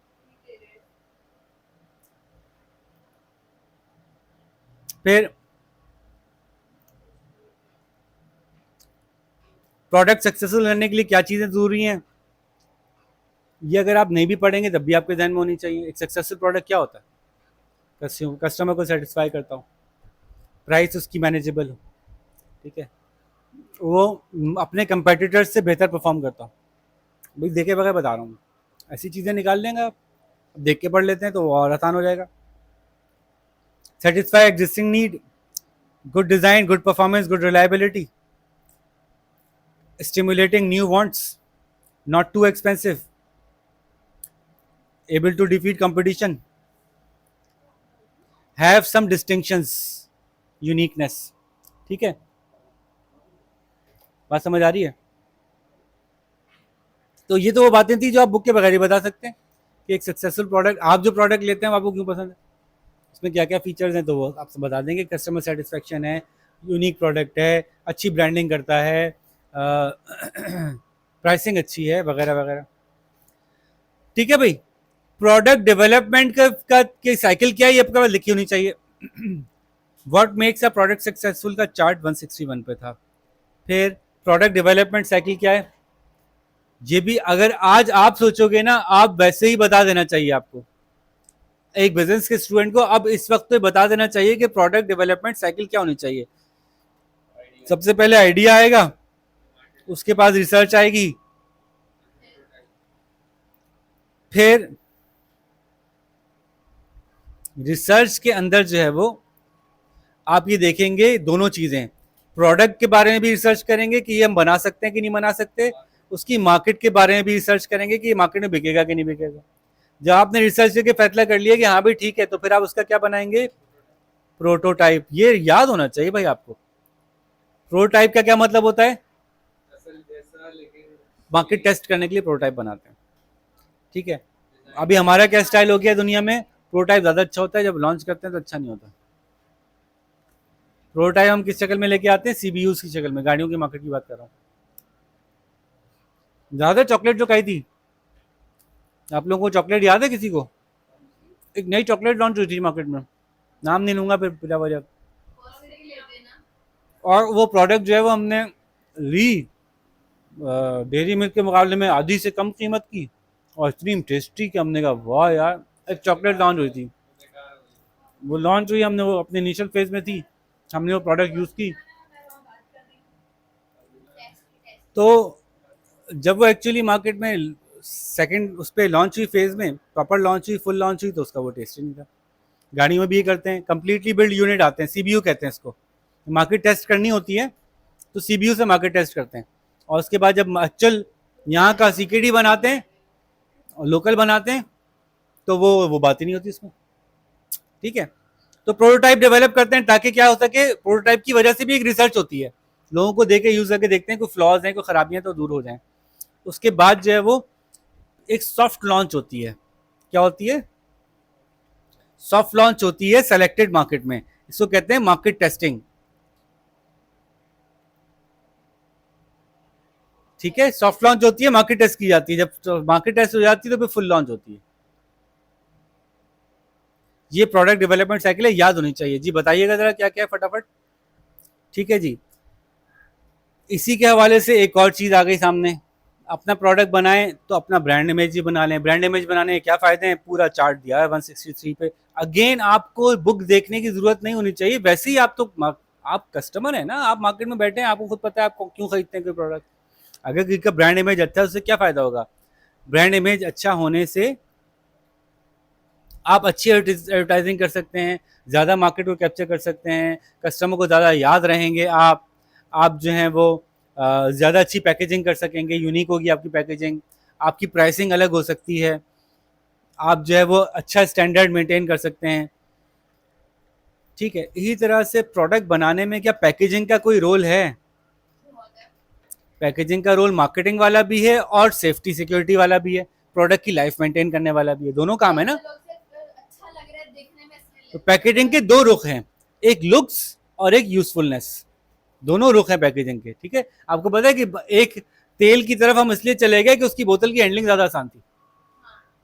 अब तक जितने भी तेल की बोतलें आई थी शुरू से टीन के डब्बे आते थे, उसमें छुरी से सुराख करती थी खवातीन, छुरी और बेलन की मदद से। आप लोगों के ज़माने की तो बात नहीं है, पहले के टीन के डब्बे आते थे तेल के, और वो फुल पैक होते थे, उसमें खोलने का कोई तरीका नहीं होता था, तो उसको छुरी और बेलन की मदद से मार मार के सुराख करते थे, फिर उसको उसको पूरे 5 लीटर के डब्बे को ऐसे उठा के उड़ेलते थे खाना बनाने के लिए। तो उसके बाद जब ये पाउचेस भी आए तो साइड से काट के इस्तेमाल करते थे, उसको बंद करने का कोई तरीका नहीं है। तो अब स्मार्ट पैकेजिंग आ गई, सारी पैकेजिंग से डिसीजन चेंज हो गया कि यार ये स्मार्ट पाउच है, ये ले लो, इसमें आगे कैप दिया हुआ है। ठीक है, कैप दिया हुआ है, इसी तरह से बोतल ऐसी है कि जिसको पकड़ना आसान है, आसानी से उंडेली जा रही है। इसी तरह से बोतल में एक छोटा सुराख दे दिया कि अगर आपको फ्राइंग के लिए यूज़ करनी है तो पूरा उंडेलने में ज़ाया होता है, तो पतला सुराख भी मौजूद है उसी में। आप उसका एक कैप उतारो, अंदर दूसरा कैप है, उसको पलटोगे तो पतले सुराख वाला काम हो जाएगा आपका। तो ये पैकेजिंग जो है यूजफुलनेस भी बढ़ाती है, और पैकेजिंग जो है वो डिज़ाइन और मार्केटिंग के काम में भी आती है। तो पैकेजिंग का पूरा जो है वो मौजूद है, चार्ट मौजूद है पेज नंबर 164 पे, वो देख लीजिएगा। मैं जल्दी से नाम बता देता हूँ। Protects the product, helps in transportation of the product, easy to open the container and usefulness of the product, suitable for the product, eye catching, information of the product, promotion of the product वगैरह वगैरह, ये सारी चीज़ें आप कर सकते हैं। अच्छा, फिर एक इंपॉर्टेंट कॉन्सेप्ट है प्रोडक्ट का, प्रोडक्ट लाइफ साइकिल। इसकी एक डायग्राम है पेज नंबर 166 पे, आप वो देख लें कि जब प्रोडक्ट लॉन्च करते हैं तो शुरू में डेवलपमेंट फेज पे उसके प्रॉफिट्स नहीं होते, ये सेल्स का वॉल्यूम है, सेल्स वॉल्यूम, और यहाँ पे टाइम है। वाई एक्सिस पे सेल्स वॉल्यूम है, एक्स एक्सिस पे टाइम है। जैसे जैसे टाइम गुजरता है वैसे वैसे सेल्स बढ़ती हैं, लेकिन एक वक्त आता है कि सेल्स बहुत बढ़ जाती हैं और उसके बाद वापस नीचे आती हैं। बस ये कॉन्सेप्ट है छोटा सा, कि जब डेवलप, ये नीचे नहीं गया है, ये ऊपर ही है। डेवलपमेंट फेज में तो कोई सेल नहीं होती, क्योंकि जाहिर है अभी तो प्रोडक्ट मार्केट में आया ही नहीं, सेल्स कैसे होगी। इंट्रोडक्शन फेज में अभी सेल नई नहीं आती है, फिर ग्रोथ में प्रोडक्ट की सेल्स बढ़ रही होती है, फिर मैच्योरिटी में सेल्स अपनी मैक्सिमम पे पहुंच जाती है, फिर सैचुरेशन में इससे आगे बिकना मुश्किल हो जाता है, इतना ही बिकता रहता है जितना पिछले साल बिक रहा था, और डिक्लाइन में उसके सेल्स नीचे जाना शुरू हो जाती है। तो अब क्या करते हैं, आपको पता है कि प्रोडक्ट की एक लाइफ है। बास प्रोडक्ट की लाइफ साइकिल 10 साल में बनती है, बास प्रोडक्ट की लाइफ साइकिल 20 साल की होती है, बास प्रोडक्ट की लाइफ साइकिल 5 साल की होती है। 5 साल में डिक्लाइन हो जाएगा। क्यों होगा डिक्लाइन? या तो मार्केट चेंज हो जाएगी, या टेक्नोलॉजी मार्केट चेंज होगी, या भाई अगर अच्छा चल रहा है, इतनी ग्रोथ हो रही है, इतनी मेच्योरिटी पहुंच गया, तो कंपेटिटर कूदेगा, फिर आपकी सेल्स ग्रोथ हो जाए, ड्रॉप हो जाएगी, है ना। अगर तो प्रोडक्ट की लाइफ वैसे नहीं कम हो रही कि साबुन है, आज से 10 साल बाद, 20 साल बाद, 50 साल बाद साबुन तो सभी इस्तेमाल करेंगे, लेकिन कंपेटिटर कूद पड़ेगा, ठीक है। तो आपकी जो मेच्योरिटी है उसको, आपका सैचुरेशन की सिचुएशन में आपका जो कंपेटिटर है वो डिक्लाइन की तरफ ले आता है। अगर वैसे प्रोडक्ट नहीं, आउटडेटेड नहीं हो रहा, फिर भी मैच्योरिटी से नीचे, सिचुएशन से नीचे डिक्लाइन पे आ सकता है। तो आपको मुसलसल अपने प्रोडक्ट की लाइफ साइकिल को देखते रहना होता है। एक से ज्यादा प्रोडक्ट लॉन्च करने होते हैं। ये गेम है कि आपका एक प्रोडक्ट ऑलरेडी मैच्योरिटी पे मौजूद है, तो अब आप दूसरा प्रोडक्ट लॉन्च कर दो जो अभी अपने इंट्रोडक्शन फेज में आ जाए। मैच्योरिटी वाला प्रोडक्ट जो होता है उसको कैश काउ कहते हैं, इसको आप मिल्क करते हैं, इससे पैसे आ रहे होते हैं, इससे दूसरे प्रोडक्ट डेवलप कर रहे होते हैं हमने। तो जो प्रोडक्ट मैच्योरिटी पे मौजूद है, सैचुरेशन में मौजूद है, एक तो एक उसके पैसे से दूसरे प्रोडक्ट डेवलप करते रहो। मुख्तलिफ टाइम पे मुख्तलिफ तरह की प्राइसिंग और प्रमोशन की एक्टिविटीज होती हैं। इंट्रोडक्शन के वक्त प्राइसिंग कैसी होगी? बहुत महंगी। नॉर्मली इंट्रोडक्शन के वक्त आपकी प्रमोशनल प्राइसिंग होती है, डिस्काउंटेड प्राइसिंग होती है। जब प्रोडक्ट मैच्योर हो जाता है तो आप अपनी फुल प्राइस चार्ज करते हैं, है ना। डिक्लाइन के फेज में फिर आप चाहते हैं बंडल ऑफर्स निकालें, तो प्राइसिंग प्रमोशन डिफरेंट होती है डिफरेंट फेजेस में। जब प्रोडक्ट कम बिक रहा होता है, यानी इंट्रोडक्शन और डिक्लाइन में, तो आप ज़्यादा प्रमोशन कर रहे होते हैं और आपके प्रमोशन का टारगेट सेल्स बढ़ाना होता है। और जब आपका प्रोडक्ट मैच्योरिटी में होता है तो सेल्स बढ़ाने के बजाय आप सिर्फ रिमाइंडर के लिए मैसेजेस करते हैं, रिमाइंडर के टाइप के प्रमोशंस कर रहे होते हैं, कंपटीशन से बचने के लिए प्रमोशंस कर रहे होते हैं। प्रोडक्ट लाइफ साइकिल से रिलेटेड एक बात और थी कि क्या डिक्लाइन होगा तो बस और कुछ नहीं कर सकते। तो हमने बात की थी कि प्रोडक्ट लाइफ साइकिल एक्सटेंड की जाती है, एक्सटेंड की जाती है। क्या मतलब हुआ कि आपके आपके पूरी रिसर्च के हिसाब से आपकी प्रोडक्ट लाइफ साइकिल इस टाइम तक डिक्लाइन हो जानी है, लेकिन आपने देखा, देखिएगा खड़े होकर ग्राफ देखिएगा, आपकी प्रोजेक्शन थी 5 साल में प्रोडक्ट की लाइफ साइकिल डिक्लाइनिंग पे चली जाएगी।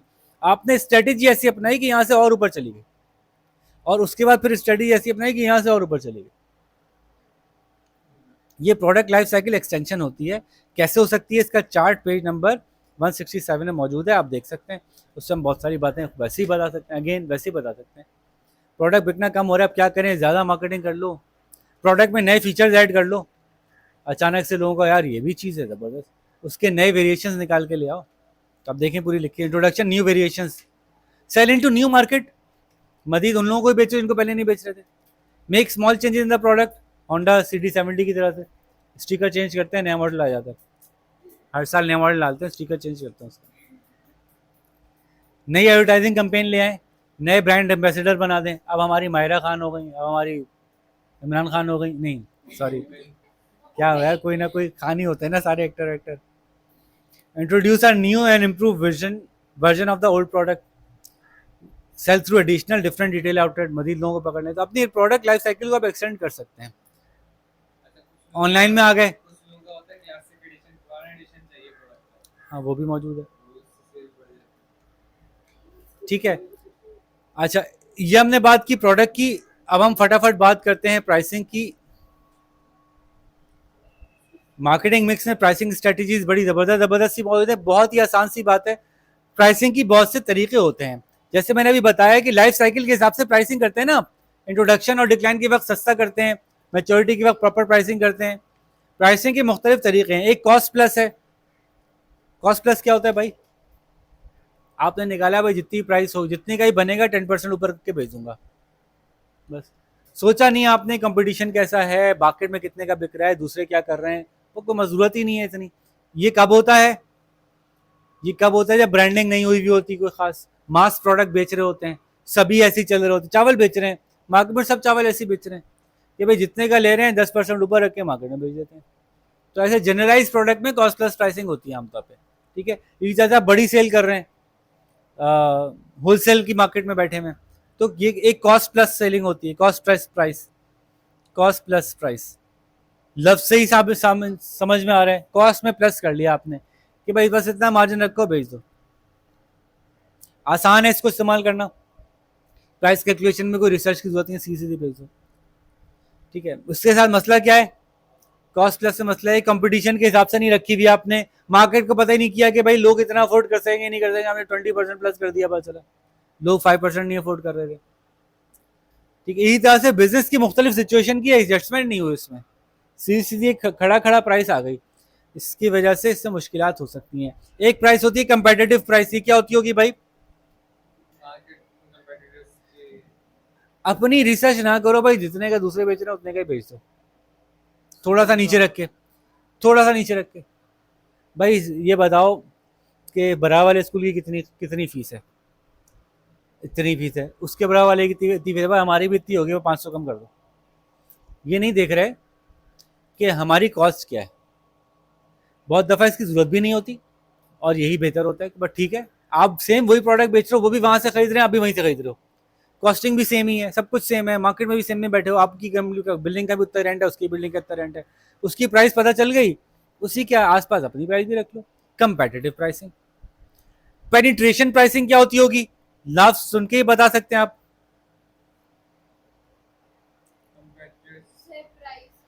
बाकियों से कम, पेनिट्रेट का मतलब जिससे आप घुस सके मार्केट में, ऐसी प्राइस रखें जो मार्केट से कम हो, मार्केट से कम प्राइस को पेनिट्रेटिंग प्राइस कहते हैं। ये वक्ती तौर पे होती है, लेकिन एक दफा मार्केट में घुस जाते हैं तो आप फिर बढ़ा देते हैं।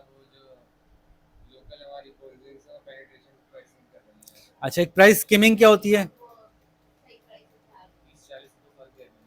स्किमिंग क्या होती है, स्किमिंग क्या होती है, स्किम मिल्क पिया कभी आपने, स्किम मिल्क होता है जिसके ऊपर से बलाई डाली जाए, स्किम बलाई को कहते हैं, ऊपर ऊपर भलाई सबसे महंगी होती है, भलाई में सारा फैट होता है, भलाई मोटी होती है, भलाई मोटा करती है, भलाई बड़े मजे की होती है। अच्छा तो भाई स्किम का मतलब होता है प्राइस को आपने मार्केट के मुकाबले में महंगा कर दिया, क्यों किया होगा महंगा,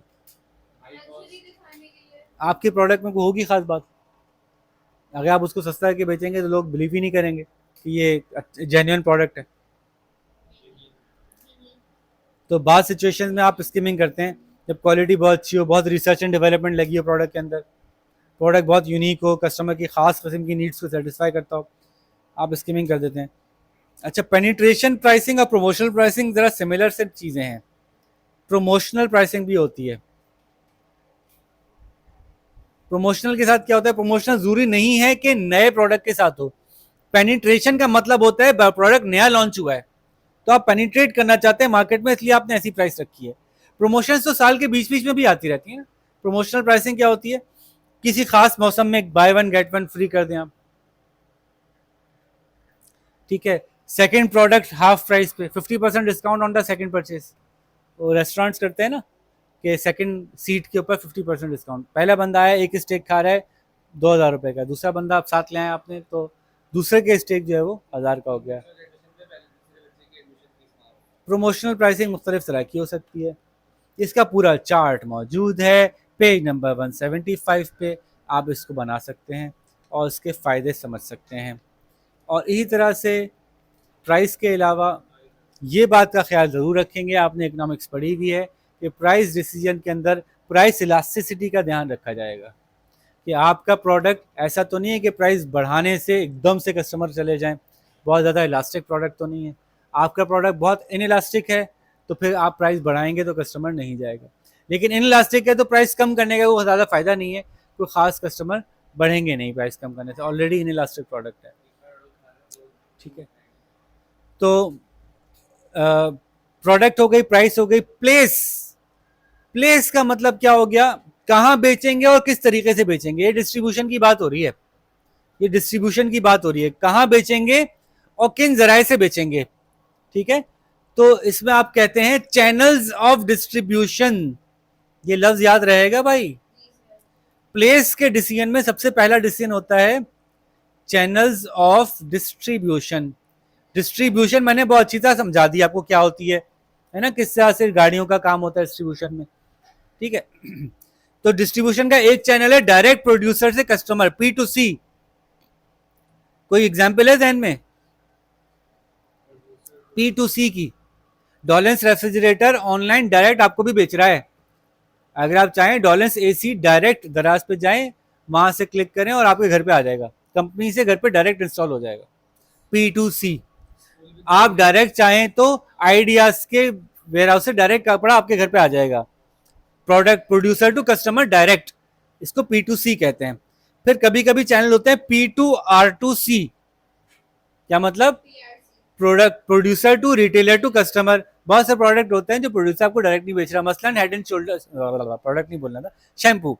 मतलब शैम्पू आपको डायरेक्ट नहीं मिलता कि आप कंपनी को फोन करके एक शैम्पू मंगा रहे हैं। आमतौर पे P2C वो होते हैं जिनमें मार्जिन अच्छा होता है, एक एक प्रोडक्ट में अच्छा अच्छा मार्जिन होता है, तो कंपनी कहती है कि मैं इसका जो डिस्ट्रीब्यूशन का खर्चा है मैं उठा लूंगी, अच्छा ठीक ठाक मार्जिन है। जहां प्रॉफिट मार्जिन कम होता है और वॉल्यूम ज्यादा चाहिए, बहुत सारा बेचना है, तो फिर आपको बीच में चैनल ऑफ डिस्ट्रीब्यूशन चाहिए होगा। कंपनी बना रही है 15 लाख यूनिट, वो एक एक बंदे को नहीं बेच सकते, 15 लाख बंदों को बेचना बहुत मुश्किल होगा भाई, तो वो फिर चैनल ऑफ डिस्ट्रीब्यूशन में बीच में इंटरमीडिएटरी को डालेगी। तो आप रिटेलर को डायरेक्ट कंपनी डाल सकती है, कंपनी खुद रिटेलर्स को बेच रही है, ये भी एक बहुत बड़ी दर्द सरी है, मैंने कम देखा है ऐसा कि कंपनी आके रिटेलर्स को, सब पूरे मुल्क के रिटेलर्स को कंपनी खुद भेजवा रही है सामान, बहुत मुश्किल काम है बाहर, लेकिन ऐसा हो सकता है। जो तीसरा चैनल है ये ज्यादा मशहूर है, सबसे ज्यादा जो हमारे यहाँ यूज होता है, P2W2R2C, producer to wholesaler to retailer to customer. अब ये होलसेलर ही डिस्ट्रीब्यूटर भी हो सकता है, ये होलसेलर ही आपका स्टॉकिस्ट भी हो सकता है। कंपनी ने बनाया, कंपनी ने इसको भेज दिया, भाई अब ये तुम देख लो भाई, बात समझ आई। और इसकी पूरी डिस्कशन हम थोड़ी देर पहले कर चुके हैं कि होलसेलर का या स्टॉकिस्ट का या डिस्ट्रीब्यूटर का क्या काम होता है, वो फिर आगे रिटेलर को बेचता है और फिर रिटेलर कस्टमर को बेचता है। और फिर एक काम और भी होता है, आप इस मुल्क में ही नहीं है, उस मुल्क में बेचना चाहते हैं तो उसमें भी सारी की सारी दोबारा बन सकती है। जरा एक दफा इधर आइएगा, यानी प्रोड्यूसर खुद उस मुल्क में नहीं है लेकिन प्रोडक्ट ऐसा है कि कस्टमर को डायरेक्ट बेच सकते हैं, तो प्रोड्यूसर अपना एजेंट बनाता है, एजेंट कस्टमर को बेच देता है। प्रोड्यूसर खुद उस मुल्क में नहीं है लेकिन रिटेलर को बेचना है, तो प्रोड्यूसर अपना एजेंट बनाता है और रिटेलर को बेच के कस्टमर को बेच देता है। प्रोड्यूसर खुद उस मुल्क में नहीं है लेकिन बहुत बड़ा प्रोडक्ट है, तो प्रोड्यूसर पहले अपना एजेंट बनाता है, वो होलसेलर को बेचता है, वो रिटेलर को बेच के कस्टमर को बेचता है। आपकी बुक में ऐसा नहीं दिया हुआ, आपकी बुक में डायरेक्ट यहाँ पे दिया PAWRC, लेकिन ये एजेंट यहाँ भी इन्वॉल्व हो सकता है अगर प्रोड्यूसर इस मुल्क में ही नहीं है और प्रोडक्ट डायरेक्ट कस्टमर को बेचने वाला है, तो आपका एजेंट मंगा के डायरेक्ट कस्टमर को बेच सकता है। तो एजेंट यहाँ भी आ सकता है और आखिर में एक एक्स्ट्रा चैनल के तौर पर भी आ सकता है। आपकी बुक में ऐसा नहीं दिया हुआ, इसलिए यहाँ बुलाया था कि इसको यहाँ देख लें, ठीक है। हर एक के अपने अपने फायदे, अपने अपने नुकसान हैं। पेज नंबर 179 पे बड़ी तफसील से दिया हुआ है, 179, 180, 181, 182 बेहतरीन दी हुई तफसीलात। कब आप कौन सा चैनल डिस्ट्रीब्यूशन यूज करेंगे, अगेन बिजनेस स्टडीज की बुक नहीं भी पढ़ी हो, इतना कॉमन सेंस है। कौन सा प्रोडक्ट कस्टमर को डायरेक्ट बेच सकते हैं, अभी मैंने बताया कपड़े बेच सकते हैं, लेकिन शैम्पू नहीं, साबुन नहीं बेच सकते। साबुन क्यों नहीं बेच सकते, वॉल्यूम देंगे ना, साबुन प्रोड्यूस करने वाले को लाखों साबुन बनाने, वो कस्टमर को कैसे बेचेगा। लेकिन कपड़ा बनाने वाला इसलिए बेच देगा, कपड़े भी लाखों बिकते हैं, लेकिन कपड़े में मार्जिन ऑफ प्रॉफिट बहुत ज्यादा है। एक जोड़े के अंदर वो 1000 रुपए बचा रहा है, वो एक जोड़े एक साबुन के अंदर 2 रुपए बचा रहा है। तो अगर वो खुद ही एक एक साबुन बेचना शुरू कर देगा तो उसको बारे में नहीं आएगा, लेकिन एक एक जोड़ा बेचना बारे में आ जाता है। फिर मार्केट का स्टाइल भी है। स्कूल P2C है, हाँ वो तो बहुत सारे ठक ठक नहीं करें इसमें आएगी। ठीक है भाई, तो ये हमने प्लेस डिस्कस कर लिया, और इसको आप रिव्यू को ज़रूर देख लीजिएगा और अपना रिव्यू अपने बना लीजिएगा, जैसे मैं आपसे हर दफ़ा कह रहा हूँ। आखिरी प्रोडक्ट प्राइस प्लेस के बाद मार्केटिंग मिक्स में प्रोड्यूसर प्रमोशन आ गई। प्रमोशन की बात करते हैं। प्रमोशन क्या है भाई, प्रमोशन में सेल्स भी है, अपना वो एडवर्टाइजिंग भी है और प्रमोशन भी है, जनरल प्रमोशन भी है। तो प्रमोशन का क्या मतलब हुआ, प्रमोशन का मतलब है कि प्रोडक्ट मार्केट में, पहला तो चार्ट, सबसे अच्छा चार्ट जो मौजूद है पेज नंबर 186 से मौजूद है, कि प्रमोशन के एम्स क्या हैं। भाई आप बताओ, आप प्रोडक्ट को प्रमोशन क्यों करना चाहते हो, वैसे ही बता दो बगैर देखे। सेल बढ़ जाए, मार्केट में कस्टमर की अवेयरनेस बढ़ जाए, क्यों प्रमोशन करेंगे। कंपेटिटर के मुकाबले में प्रोडक्ट यूनिक नजर आ जाए, ब्रांड इमेज बढ़ जाए, लॉयल्टी बढ़ जाए, बस यही बात है। इन्होंने क्या लिखा है, inform people about product, new product introduction, competitor से कम्पीट करना, न्यू ब्रांड इमेज बनाना, सेल इंक्रीज करना, कंपनी का इमेज इंक्रीज करना, यही सारी बातें। ये जनरल नॉलेज की बातें हैं, ये आप आराम से वैसे भी कर सकते हैं। अच्छा, एडवर्टाइजिंग और प्रमोशन दो अलग अलग चीजें लेंगे इस चैप्टर में हम। वैसे प्रमोशन का पूरा डिपार्टमेंट था जिसके अंडर में एडवर्टाइजिंग और प्रमोशन आ रहे थे। अच्छा जी, तो एडवर्टाइजिंग क्या होती है, एडवर्टाइजिंग कैन बी इंफॉर्मेटिव और परसुएसिव। वैसे तो अब दुनिया में इस बात को नहीं माना जाता, जो इंफॉर्मेटिव है ना उसको भी परसुएसिव ही बनाया जाता है। समझ रहे हैं बात मेरी। एक होती है इंफॉर्मेटिव जिसमें सिर्फ ये बता दिए भाई ये चीज इतने की यहाँ मौजूद है, या ये मार्केट में आ गया है, या इस दिन से सेल शुरू हो गई है। अब इस दिन से सेल शुरू हो रही है तो इन्फॉर्मेटिव, इसको भी परसुएसिव बना लेते, थोड़ा सा डिजाइन ऐसा कर लेते, कस्टमर कैच करता। तो दुनिया ने एक्चुअली अगर अगर देखा जाए ना, रियल टाइम पे खाली इन्फॉर्मेटिव अब कोई भी नहीं करना चाहता, जो कर रहा है वो अक्लमंद नहीं है। इन्फॉर्मेटिव एडवर्टाइजमेंट का मतलब है जिसमें खाली मालूमात दे दिया, उसमें भी आप डिजाइन परसुएसिव कर सकते हो। क्यों खाली, जब एक चीज के पैसे दे रहे हो ना, अखबार में ऐड देने के 1.5 लाख रुपए दिया आपने, जब वो 1.5 लाख रुपए जा रहे हैं, ऐड जैसा ही बनाओगे आपकी मर्जी, तो ऐड में थोड़ी परसुएशन भी डाल दो। तो इसलिए सिर्फ इन्फॉर्मेटिव, प्योर इन्फॉर्मेटिव नॉर्मली ऑबिचुअरीज ही होती हैं। ऑबिचुअरी समझते हैं ना, फलाने साहब का इंतकाल हो गया है, 9:30 बजे नमाज जनाजा है, तमाम लोगों को मुत्तला किया जा रहा है, दिया इन्फॉर्मेटिव। इसमें इसमें परसुएसिव नहीं है ना। वरना जो जो प्रोडक्ट की कोई भी एडवर्टाइजमेंट है ना, वो खाली इन्फॉर्मेटिव अब नहीं होती, मेरा मेरा जहाँ तक एक्सपीरियंस है। ठीक है, तो आप वैसे ज़्यादातर ऑबिचुरीज पढ़ें तो ऑबिचुरी ज़्यादातर जो है वो उसमें लिखा होता है कि फलाने साहब का इंतकाल हुआ है, जिनकी बेवा, वो बेवा को सोगवार छोड़ के मरे हैं। ऐसा ही होता है ज़्यादातर। ये बड़ा मशहूर वाक़या है कि ऑबिचुरी ज़्यादातर पढ़ते हैं तो पता चलता है कि मरते मर्द ही हैं, ऐसा लगता है, औरतें जैसे शायद मरती नहीं हैं। तो उसकी भी पूरी साइंस है कि ऐसा क्यों होता है। एडवर्टाइजिंग करने का तरीका क्या है यार, बहुत बच्चों वाली बात है। आप बताओ एडवर्टाइजिंग कैसे करोगे। भाई मैं पहले ऑब्जेक्टिव सेट करूंगा क्यों करनी है, ठीक है, मार्केट सेलेक्ट करूंगा किसको करनी है, बजट बनाऊंगा कितनी करनी है, एडवर्टाइजिंग प्रोमो कैंपेन चलाऊंगा, कैंपेन का आखिर में रिसर्च कर लूंगा कि इसका कंक्लूजन क्या निकला, ठीक है, एवेल्युएट कर लूंगा। तो वैसे ही नॉर्मल सी बात है। अगेन बिजनेस प्रोसेसेस में मज़े की बात यह है कि अगर आप थोड़ा मेंटल अवेयरनेस के साथ घुस रहे हैं ना, और एक दफ़ा ये सोच लें कि मैं अपने कारोबार की बात करने जा रहा हूँ, तो आप वैसे ही अच्छे जवाब दे देंगे, वैसे ही सारी बातें आपको पता होंगी। ठीक है, तो एडवर्टाइजिंग मीडिया के ऊपर पूरा चार्ट बना हुआ है। अगेन उसमें क्या बताऊं, मतलब बच्चों वाली बातें हैं सारी, पेज नंबर 187 से 189 तक, कि किस मीडिया की क्या फायदे हैं, टेलीविजन पे देने का क्या फायदा है, क्या नुकसान है। क्या फायदा है भाई, अप्रोच ज्यादा लोगों को हो जाती है। नुकसान क्या है, सेलेक्ट नहीं कर सकते कि इसके लिए अलग ऐड चले और उसके लिए अलग ऐड चले। सोशल मीडिया पे कर सकते हैं, एक्सपेंसिव होता है। रेडियो के क्या फ़ायदे हैं, क्या नुकसान है? रात के राहियों को या सड़क के चलने वालों को, तो लंबे लंबे ट्रैवल करना उनके लिए रेडियो अट्रैक्टिव है। ऐसा प्रोडक्ट बेच रहे हैं जो उन्हीं के लिए, तो फिर रेडियो बेच दें। अखबार किन के लिए फ़ायदेमंद है, किन के लिए नुकसानदेह है, या उसके क्या डिसएडवांटेजेस हैं, मैगजीन के क्या एडवांटेज डिसएडवांटेज हैं, पोस्टर्स के, सिनेमा के, लीफलेट्स के, इन सब के क्या एडवांटेज और डिसएडवांटेजेस हैं। बिल बोर्ड्स के, आपको पता है कि बिल बोर्ड जो है वो, बिल बोर्ड बाकायदा साइंटिफिकली डिज़ाइन होता है कि उनको पता है कि एक बिल बोर्ड पे कितनी देर की नज़र रहेगी, कितनी देर एक बिल बोर्ड को कोई शख्स देखेगा एक दफ़ा में। बिल बोर्ड जो होता है आपका, जो मार्केटिंग बोर्ड होते हैं बड़े बड़े से, एडवर्टाइजिंग बोर्ड होते हैं, दीवारों के ऊपर, बिल्डिंग्स के ऊपर लगे होते हैं। जब गाड़ी चलाते हुए जा रहे हैं तो आप कितनी लम्हों के लिए उसको देखेंगे? चंद सेकंड्स। सिर्फ यही नहीं कि लगा, हाँ भी तो ये भी एक पॉइंट है कि ये कंजेस्टेड जगह है, यहाँ पे व्यूइंग टाइम ज़्यादा है, उसके रेट ज़्यादा होंगे। जितना व्यूइंग टाइम होगा उतने रेट होंगे। साइज का रेट है, व्यूइंग टाइम का रेट है। तो अब आपको डिज़ाइन ये करना है कि कुछ सेकंड देखना है उसने। तो तो क्या होता है कि जो बिलबोर्ड्स होते हैं वो इंफॉर्मेटिव नहीं होते, वो आई कैच करके आपको ये याद दिला देते हैं कि कोई चीज़ आई है, इसको आप घर जाके देखेंगे। उसकी इन्फॉर्मेशन कंप्लीट करते हैं वो टेलीविजन ऐड से या सोशल मीडिया ऐड से। जैसे कि उन्होंने देखा नया चटखारा, ओए होए, ऐसी तस्वीर बनी है, आपको देखते ही चटखारा आ गया मुंह में। तो अब जब आपने वो टीवी पे ऐड देखा तो आप वो रिलेट कर रहे हैं, आपको प्रोडक्ट याद रह गया। चटखारा बार बार नजर आ रहा है, बार बार याद रह रहा है, बार बार नजर आ रहा है, बार बार याद रह रहा है।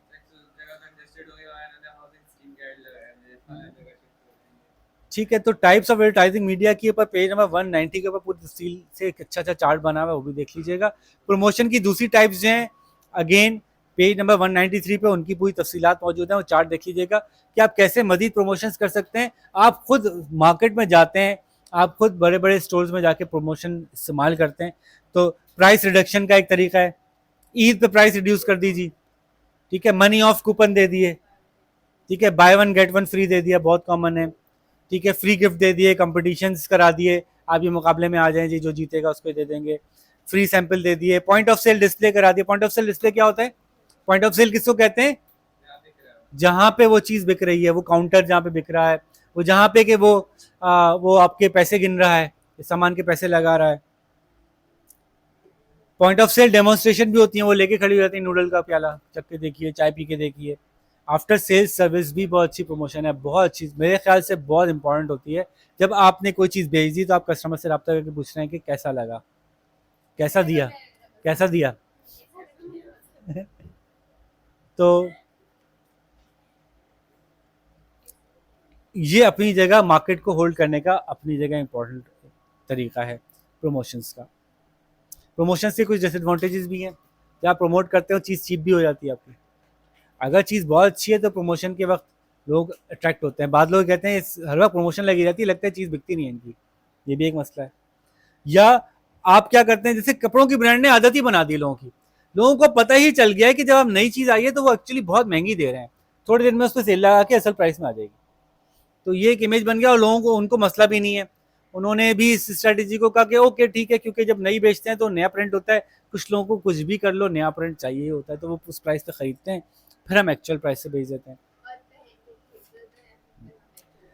ठीक है, तो मार्केटिंग मिक्स के अंदर अब थोड़ी सी बातें टेक्नोलॉजी कर लेते हैं कि मार्केटिंग मिक्स में अब ज़ाहिर है नई दुनिया है, तो ई कॉमर्स का भी कुछ जिक्र होगा। भाई आप लोगों को मुझसे ज़्यादा पता है ई कॉमर्स का, मैं क्या जानूँ, आप लोग जाने। दराज और फेसबुक मार्केटिंग और व्हाट्सएप मार्केटिंग और ये सारी चीज़ें आप लोगों को पता है। तो ई कॉमर्स की वजह से मार्केट में बड़ी ज़बरदस्त अपॉर्चुनिटीज़ मौजूद हैं। पेज नंबर 200 पे एक नज़र डालिए ज़रा, देखिए पेज नंबर 200 और 201 पे वो सारी बातें मौजूद हैं जो आपको पहले से पता है कि ई कॉमर्स के क्या फ़ायदे हैं बिजनेस को, ई कॉमर्स के क्या फ़ायदे हैं कंज्यूमर को। ये बहुत अच्छा चार्ट है, ये चार्ट पूरा का पूरा अपने पास बना लीजिएगा। बिल्कुल, इससे इससे आगे आप बहुत कुछ बात कर सकते हैं, इसके बियॉन्ड जो किताब में लिखा है आपको उससे भी ज़्यादा पता है, क्योंकि आप आजकल के कंज्यूमर हैं और आजकल के प्रोड्यूसर्स को देख रहे हैं। प्रमोशन सस्ती होती है, बिजनेस को क्या फ़ायदा है ई कॉमर्स का? लो कॉस्ट प्रमोशन है, ग्लोबल कवरेज है, ठीक है, एक्सेस मैनी कंज्यूमर्स है, shop might not be needed, actual shop की ज़रूरत ही नहीं है आपको, बिजनेस टू बिजनेस पहुंचना आसान है।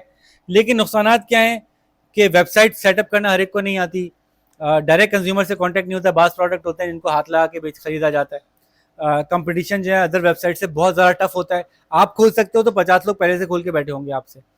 ट्रांसपोर्ट कॉस्ट बढ़ जाती है क्योंकि आप कोई दुकान नहीं है तो लोग आपके पास नहीं आ रहे, आपको हर एक को सामान खुद भिजवाना है तो महंगा पड़ता है।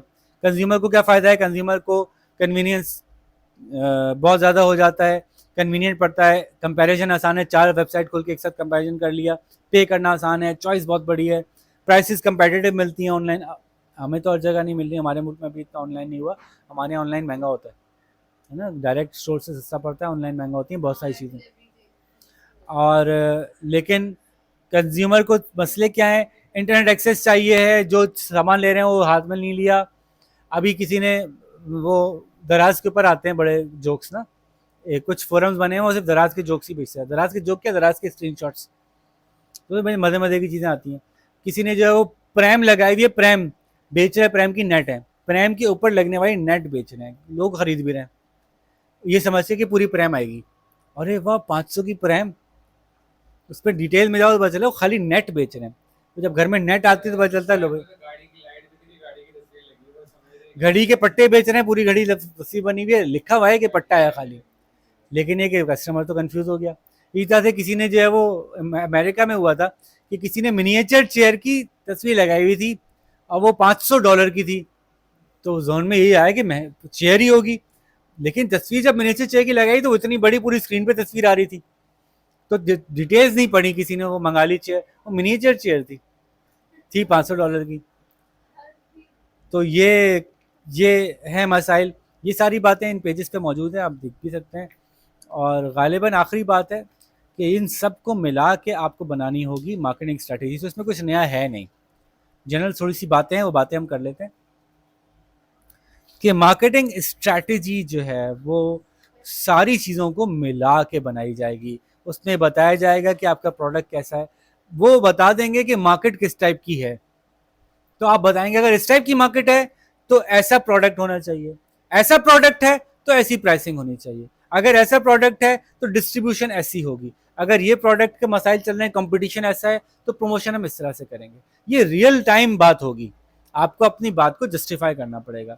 आपसे कहा जा रहा है बहुत सख्त कंपटीशन है, नए मार्केट में एंट्रेंट आ गए, आपका प्रोडक्ट डिक्लाइन पे जा रहा है, बताइए प्राइसिंग कैसी करेंगे, बताएंगे प्राइसिंग हम फिर प्रमोशनल करेंगे। फिर डिस्ट्रीब्यूशन में क्या नेटवर्क करेंगे, भाई प्रोडक्ट आपका साबुन है तो भाई हम डिस्ट्रीब्यूशन में producer to wholesaler to consumer to retailer to consumer करेंगे, इसलिए कि पर यूनिट प्रॉफिट मार्जिन बहुत कम होता है और बहुत ज़्यादा यूनिट डिस्ट्रीब्यूट करने होते हैं, ये कंपनी खुद अफोर्ड कर नहीं सकती। चलो भाई, हाँ कोई ऐसा प्रोडक्ट बता दिया, उन्होंने कपड़ों की रेंज बताई हुई है तो आप हाँ भाई कपड़ों की रेंज पे अभी तो हमारा चल ही रहा है कि producer to retailer to customer चल रहा है, लेकिन जदीद टेक्नोलॉजी आने की वजह से हम एक नई चीज इंट्रोड्यूस करवाएंगे कि हम प्रोड्यूसर टू कंज्यूमर डायरेक्ट भी बेचेंगे ऑनलाइन। चलो भाई, ये सब आपके इर्द गिर्द हो ही रहा है ना, आपने देख लिया। अच्छा कपड़ों की बात हो रही है तो आप देख लो गुलामन में क्या चल रहा है, सना सफीना क्या कर रही है, आपने देख लिया। परफ्यूम्स की बात हो रही है, देख लो जुनैद जमशेद क्या कर रहा है, आपने देख लिया। भाई घड़ियों की बात हो रही है, आप मतलब जो भी चीज़ चल रही है मार्केट में उसके बारे में क्या स्ट्रेटेजीज कैसे अपनाई जा रही हैं वो देख सकते हैं। मार्केटिंग के वक्त आपको इस बात का ख्याल रखना है कि आपने लीगैलिटी से बाहर नहीं जाना। पाकिस्तान में वैसे इतने मसले नहीं है, बड़े बिजनेसेस को होते हैं, छोटे बिजनेस तो पता भी नहीं, गली में खड़े होकर जो भी मार्केटिंग कर लें, जो भी नाम रख लें। अब जाके कितने सालों से लाहौर में स्टारबक्स बन रही थी, अब जाके उन्होंने इसको फाइन किया कि स्टारबक्स आपका कैसे नाम रखा हुआ है आपने, स्टारबक्स थोड़ी थी वो, नहीं वो सत्तार बख्श अलग थी, सत्तार बख्श अलग है। एक स्टारबक्स भी खुली हुई थी लाहौर में जो कि स्टारबक्स नहीं थी, लेकिन उन्होंने वो नाम और लोगो यूज कर रहे थे, तो उन पे अब जाके 60 लाख रुपए की फाइन की है। भाई पहले दिन ही मना कर देते यार, नहीं बना सकते, लेकिन हमारे टिम हॉर्टन्स रियल है। तो हमने देखना है बाज बाज मुल्कों में जो जो चीजें लीगली आपको देखनी होती है मार्केटिंग के वक्त, इस बात का ख्याल रखें कि जो वेट्स और मेजर्स आपने लिखे हैं वो सही लिखे हैं नहीं लिखे हैं, आपने जो ट्रेड डिस्क्रिप्शन दी है वो ठीक दी है कि नहीं दी है। ऐसा तो नहीं है कि आपने कहीं ऐसी चीज बेच दी जो कि वहां बेचना लीगल था, आपने जो है वो नहीं, ये तो खैर बहुत आगे चली गई बात, प्रोडक्ट ही बहुत जगहों पे नहीं बेच सकते ना, कुछ प्रोडक्ट यहाँ बिकते हैं तो वहाँ नहीं बिक सकते, वहाँ बिकते हैं तो यहाँ नहीं बिक सकते। हलाल हराम प्रोडक्ट भी हो गया, तो फिर वही नहीं, आगे की बात होगी ना। Supply of goods and services act एक है जिसमें आपको देखना है कि goods must be provided with reasonable skill and care. Misleading claim तो नहीं है आपका, प्राइस कुछ और है, बता कुछ और रहे हैं, आप बता रहे हैं आपके प्रोडक्ट से ये सब कुछ हो जाएगा, वो सब कुछ होता है कि नहीं होता है। तो कंज्यूमर प्रोटेक्शन एक्ट्स मौजूद हैं दुनिया भर में, आप ये लफ्ज़ एक यूज़ कर लें, कंज्यूमर प्रोटेक्शन एक्ट, बस उसका ख्याल रखना है आपको सारे लॉज को।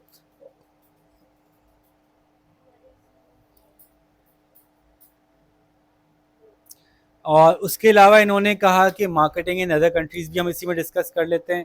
तो अपॉर्चुनिटीज़ ज़ाहिर है दूसरे मुल्क में जाने में अपॉर्चुनिटीज़, पूरी नई मार्केट है, लेकिन दूसरे मुल्क में जाने में थ्रेट्स भी हैं। नई मार्केट है, नए लोग हैं, वो प्रोडक्ट इससे पहले यहाँ कहीं हो सकता है कभी ना यूज़ होता हो, तो अब तो बहुत बड़ी मार्केट एकदम से मिल जाएगी। जैसे अभी हमारे कज़न आए हुए थे माशाल्लाह, तो वो कनाडा के अंदर वो अपना एक बिज़नेस कर रहे थे। कनाडा के बाद उन्होंने कहा कि भाई पूरा कनाडा के अंदर हमारा बिज़नेस चल रहा है, अमेरिका में भी करते हैं, अमेरिका में कर लिया। उन्होंने कहा कि और कहाँ करें, वो जगह जहाँ पे हमारे जैसे दूसरे कंपेटिटर बैठे हैं उसके अलावा कोई नहीं गए, उन्हें युगांडा जाते हैं। ऐसी जगह देखें जहाँ मार्केट पूरी नई हो, मतलब उसके लिए प्रोडक्ट ही नए हों, वहाँ पे ऐसा प्रोडक्ट नहीं मिल रहा हो, तो वो फिर आप अफ्रीकन मार्केट में निकल गए। नई मार्केट ढूंढने के लिए आप ऐसी जगह चले गए जो कि बिल्कुल ही यूनिक मार्केट है। तो नई मार्केट में जाने के कुछ फ़ायदे भी हैं, लेकिन नुकसान क्या होगा नया मार्केट में जाने का? अरम भाई, नई मार्केट में जाने का क्या नुकसान होगा? नए मुल्क चले गए, आपने देखा कंपेटिटर नहीं था इसलिए चले गए। अब आप जाइए कीनिया में बेचिए जाके, आप अपना सलून कीनिया में खोल लें, क्या मसाइल होंगे? सबसे पहले वहाँ के स्टैंडर्ड्स नीड्स आपको नहीं पता, मार्केट अवेयरनेस नहीं। आपने कहा कि मैं आप हमारे सलून में मैं आपको गोरा कर दूंगी, अब वो कितना गोरा कर देंगे आप उनको? ठीक है, उनका ब्यूटी स्टैंडर्ड ही का अलग थी, मतलब काला होना। अच्छा, हमारे मुल्क में वैसे जो लोग वीडियो देख रहे होंगे वो थोड़ा सा इस पर हो सकता है ऑड फील करें, हमारे मुल्क में गोरे काले का इतना ये स्टीरियोटाइपिंग नहीं है, या इतना बुरा नहीं माया, किसी को कल्लू कह दिया ऐसा चलता है ये। यानी बाहर के मुल्कों में तो निगरू और काला कहना वो तो पूरी रेसिज्म है ना, कि निगरू को कुत्ता समझते थे पहले, जानवर समझते थे, घटिया समझते थे, उनको गुलाम बनाते थे। हमारे यहाँ तो स्किन कलर मजाक की हद तक उसको गोरा काला कहते हैं, ऐसा नहीं काला बंदा गुलाम होगा और गोरा बंदा मालिक होगा, ऐसा नहीं है। इसलिए वो बड़ा केस ही बना था, हमारे क्रिकेटर ने जो है वो एक साउथ अफ्रीका के प्लेयर को जो है वो अबे काले करके बात कर दी थी, अबे ये कल्लू है ना। अच्छा, हमारे यहाँ एक और कॉन्सेप्ट भी है गेम्स में, हमारे यहाँ खेलों के अंदर जब कोई बहुत ही अच्छा खेलता है उसको बोलते हैं काला हो गया यार ये तो, यानी क्योंकि ब्लैकीज बहुत ज़्यादा डेडिकेशन से खेलते हैं। जैसे रेस में ना ब्लैकीज ही जीतते हैं ज़्यादातर। अच्छा, हमारे यहाँ ब्लैकी भी कोई बैड टर्म नहीं है, हम बड़े मोहब्बत से बोल रहे होते हैं यार ये ब्लैकी हमारे दोस्त हैं, हमारे नाइजीरिया के दोस्त आए हैं ब्लैकी हैं। तो लेकिन बाहर के मुल्कों में सब बुरी बातें समझी जाती हैं, तो हमारे यहाँ बड़े कॉमनली बोल दिया उन्होंने, अब एक काला हो गया ये काला और काला हो गया, इसकी काली काली अम्मा ने दुआ दी होगी उसको, इस तरह कुछ बोल दिया उन्होंने। वो इस तरह से बोला कि हमारे यहाँ जो ज़्यादा तेज़ हो जाते हैं ना खेल में, तो उसमें उसको कहा जाता है काला हो गया भाई, यानी बहुत ही एक्स्ट्रा ऑर्डिनरी शार्प हो गया इस खेल में। लेकिन दूसरे मुल्क में लफ्ज़ काले को लेके उन्होंने बड़ा बहुत बुरा बना लिया है।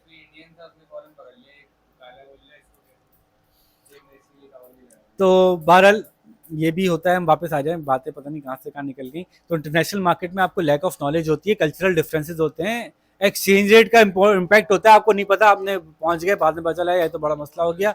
इम्पोर्ट रिस्ट्रिक्शन, बैरियर्स, जैसे वो पूरी दुनिया में प्रोडक्ट, वो जो काम कर रहे हैं वो ऐसा काम कर रहे हैं कि वो जो कंपनीज बिक जाती हैं ना, जो कंपनीज कारोबार बंद कर देती हैं, वो जो अपना माल बेचती हैं वो बहुत औने पौने बेचती हैं। इतना बड़ा डिफरेंस होता है कि 100 की चीज़ 5 में मिलती है। दुनिया भर में जहाँ जहाँ बड़े बड़े बिजनेसेस बंद होते हैं, उनकी फोटोकॉपी मशीन, उनके फ्रिज, उनका डिस्पेंसर, उनके एसी अच्छी खासी कंडीशन में इस प्राइस में मिलते हैं कि जितने की चीज़ होती है उससे 5% में मिल रही होती है। लेकिन शर्त क्या होती है? बल्क उठाना है बगैर चेक किए। तो ये क्या करते हैं? बल्क उठा लेते हैं, मतलब 200 पीस उठा लिए, 500 पीस उठा लिए, 1000 पीस उठा लिए, 1000 पीस उठा लिए बल्क में। अब उन 1000 पीस की 100 के मुकाबले में 5 प्राइस है, उसमें से 1000 में से 20 भी खराब निकले तो कोई मसला नहीं है, तो उसको वो बेच देते हैं। 100 की 5 में खरीदी 12 में बेच दी, 15 में बेच दी, बहुत प्रॉफिट है, डबल का प्रॉफिट हो गया, सही है। तो अब इसके लिए वो क्या करते हैं कि ये ज़्यादा सक्सेसफुली बिजनेस चलता है गरीब मुल्कों में। आपने यूरोपियन कंट्रीज से माल उठाया, अच्छे अच्छे महंगे महंगे एसी, अच्छे महंगे महंगे सोफे, तो अच्छे महंगे महंगे आपने डिस्पेंसर, तो ये चीज़ें उठा ली, टीवी, मॉनिटर, कंप्यूटर, और आपने जो वो मुल्क जिन मुल्क में क्वालिटी प्रोडक्ट्स नहीं मिलते, वहाँ पे ले आके वो 5 का उठा के 12 का ही बेच दिया, 20 का 15 का ही बेच दिया, तो वो खुशी खुशी लेते हैं कि तो 100 की चीज़ें हम ले लेते हैं। तो उन्होंने मुख्तलिफ मुल्कों में बेचते बेचते पाकिस्तान भी आया, उनका अपना मुल्क है पाकिस्तान। पाकिस्तान भी आया, उन्होंने कहा कि जी ये 100 की चीज़ है, मुझे 5 की मिलती है, मैं 12 की बेचना चाहता हूँ आपके मुल्क में। उन्होंने कहा ठीक है, आप 12 की बेचें, कितने की बेचें, इस पे टैक्स 300 रुपये पड़ेगा। उन्होंने कहा जब मैं 300 रुपये टैक्स दूंगा, फिर ये तो मेरा प्रॉफिट ही नहीं होगा, फिर प्रॉफिट 7 रुपये रखूंगा, 307 की बेचूंगा वो चीज़ जो एक्चुअली इंटरनेशनली 100 की मिल रही है, और मुझे 5 की पड़ रही है, मुझे 5 की पड़ रही है, मैं 7 में बेचना चाहता हूँ, आपके लोगों का फायदा है, लेकिन आप उस पर 300 रुपये करवा रहे हो उसको, तो कैसे बिकेगी यहाँ पे, नहीं बिक सकती ना। तो बाहर इसके पीछे गवर्नमेंट की अपनी भी स्ट्रैटेजीज हैं, वो लोकल प्रोडक्ट बिकवाना चाहते हैं, इंटरनेशनल प्रोडक्ट को डिस्करेज करना चाहते हैं, इम्पोर्ट को डिस्करेजमेंट है, ठीक है। लेकिन मसला ये है ना कि हमारा वो प्रोडक्ट भी तो नहीं बन रहा, वो मॉनिटर, वो एसी, वो रेफ्रिजरेटर, वो सब कुछ बन भी तो नहीं रहा। तो बहरहाल ये बड़ा इंटरेस्टिंग सा एक सिनेरियो था, ये भी उठा लीजिएगा। तो इंटरनेशनल मार्केट के कुछ मसाइल हैं, आपको ये सब पता होना चाहिए। वहाँ की ट्रांसपोर्ट कॉस्ट आपने लगाई कि नहीं लगाई। तो यूँ हमारा revision of section 3 marketing complete हुआ। इस पर हम वीडियो को यहाँ पे एंड कर रहे हैं और अगले सेक्शन की दूसरी वीडियो शुरू करते हैं। आप तो जब तक थोड़ा सांस लीजिए, थोड़ी देर में दोबारा मुलाकात करते हैं। अल्लाह हाफिज़। छोटी सी वीडियो।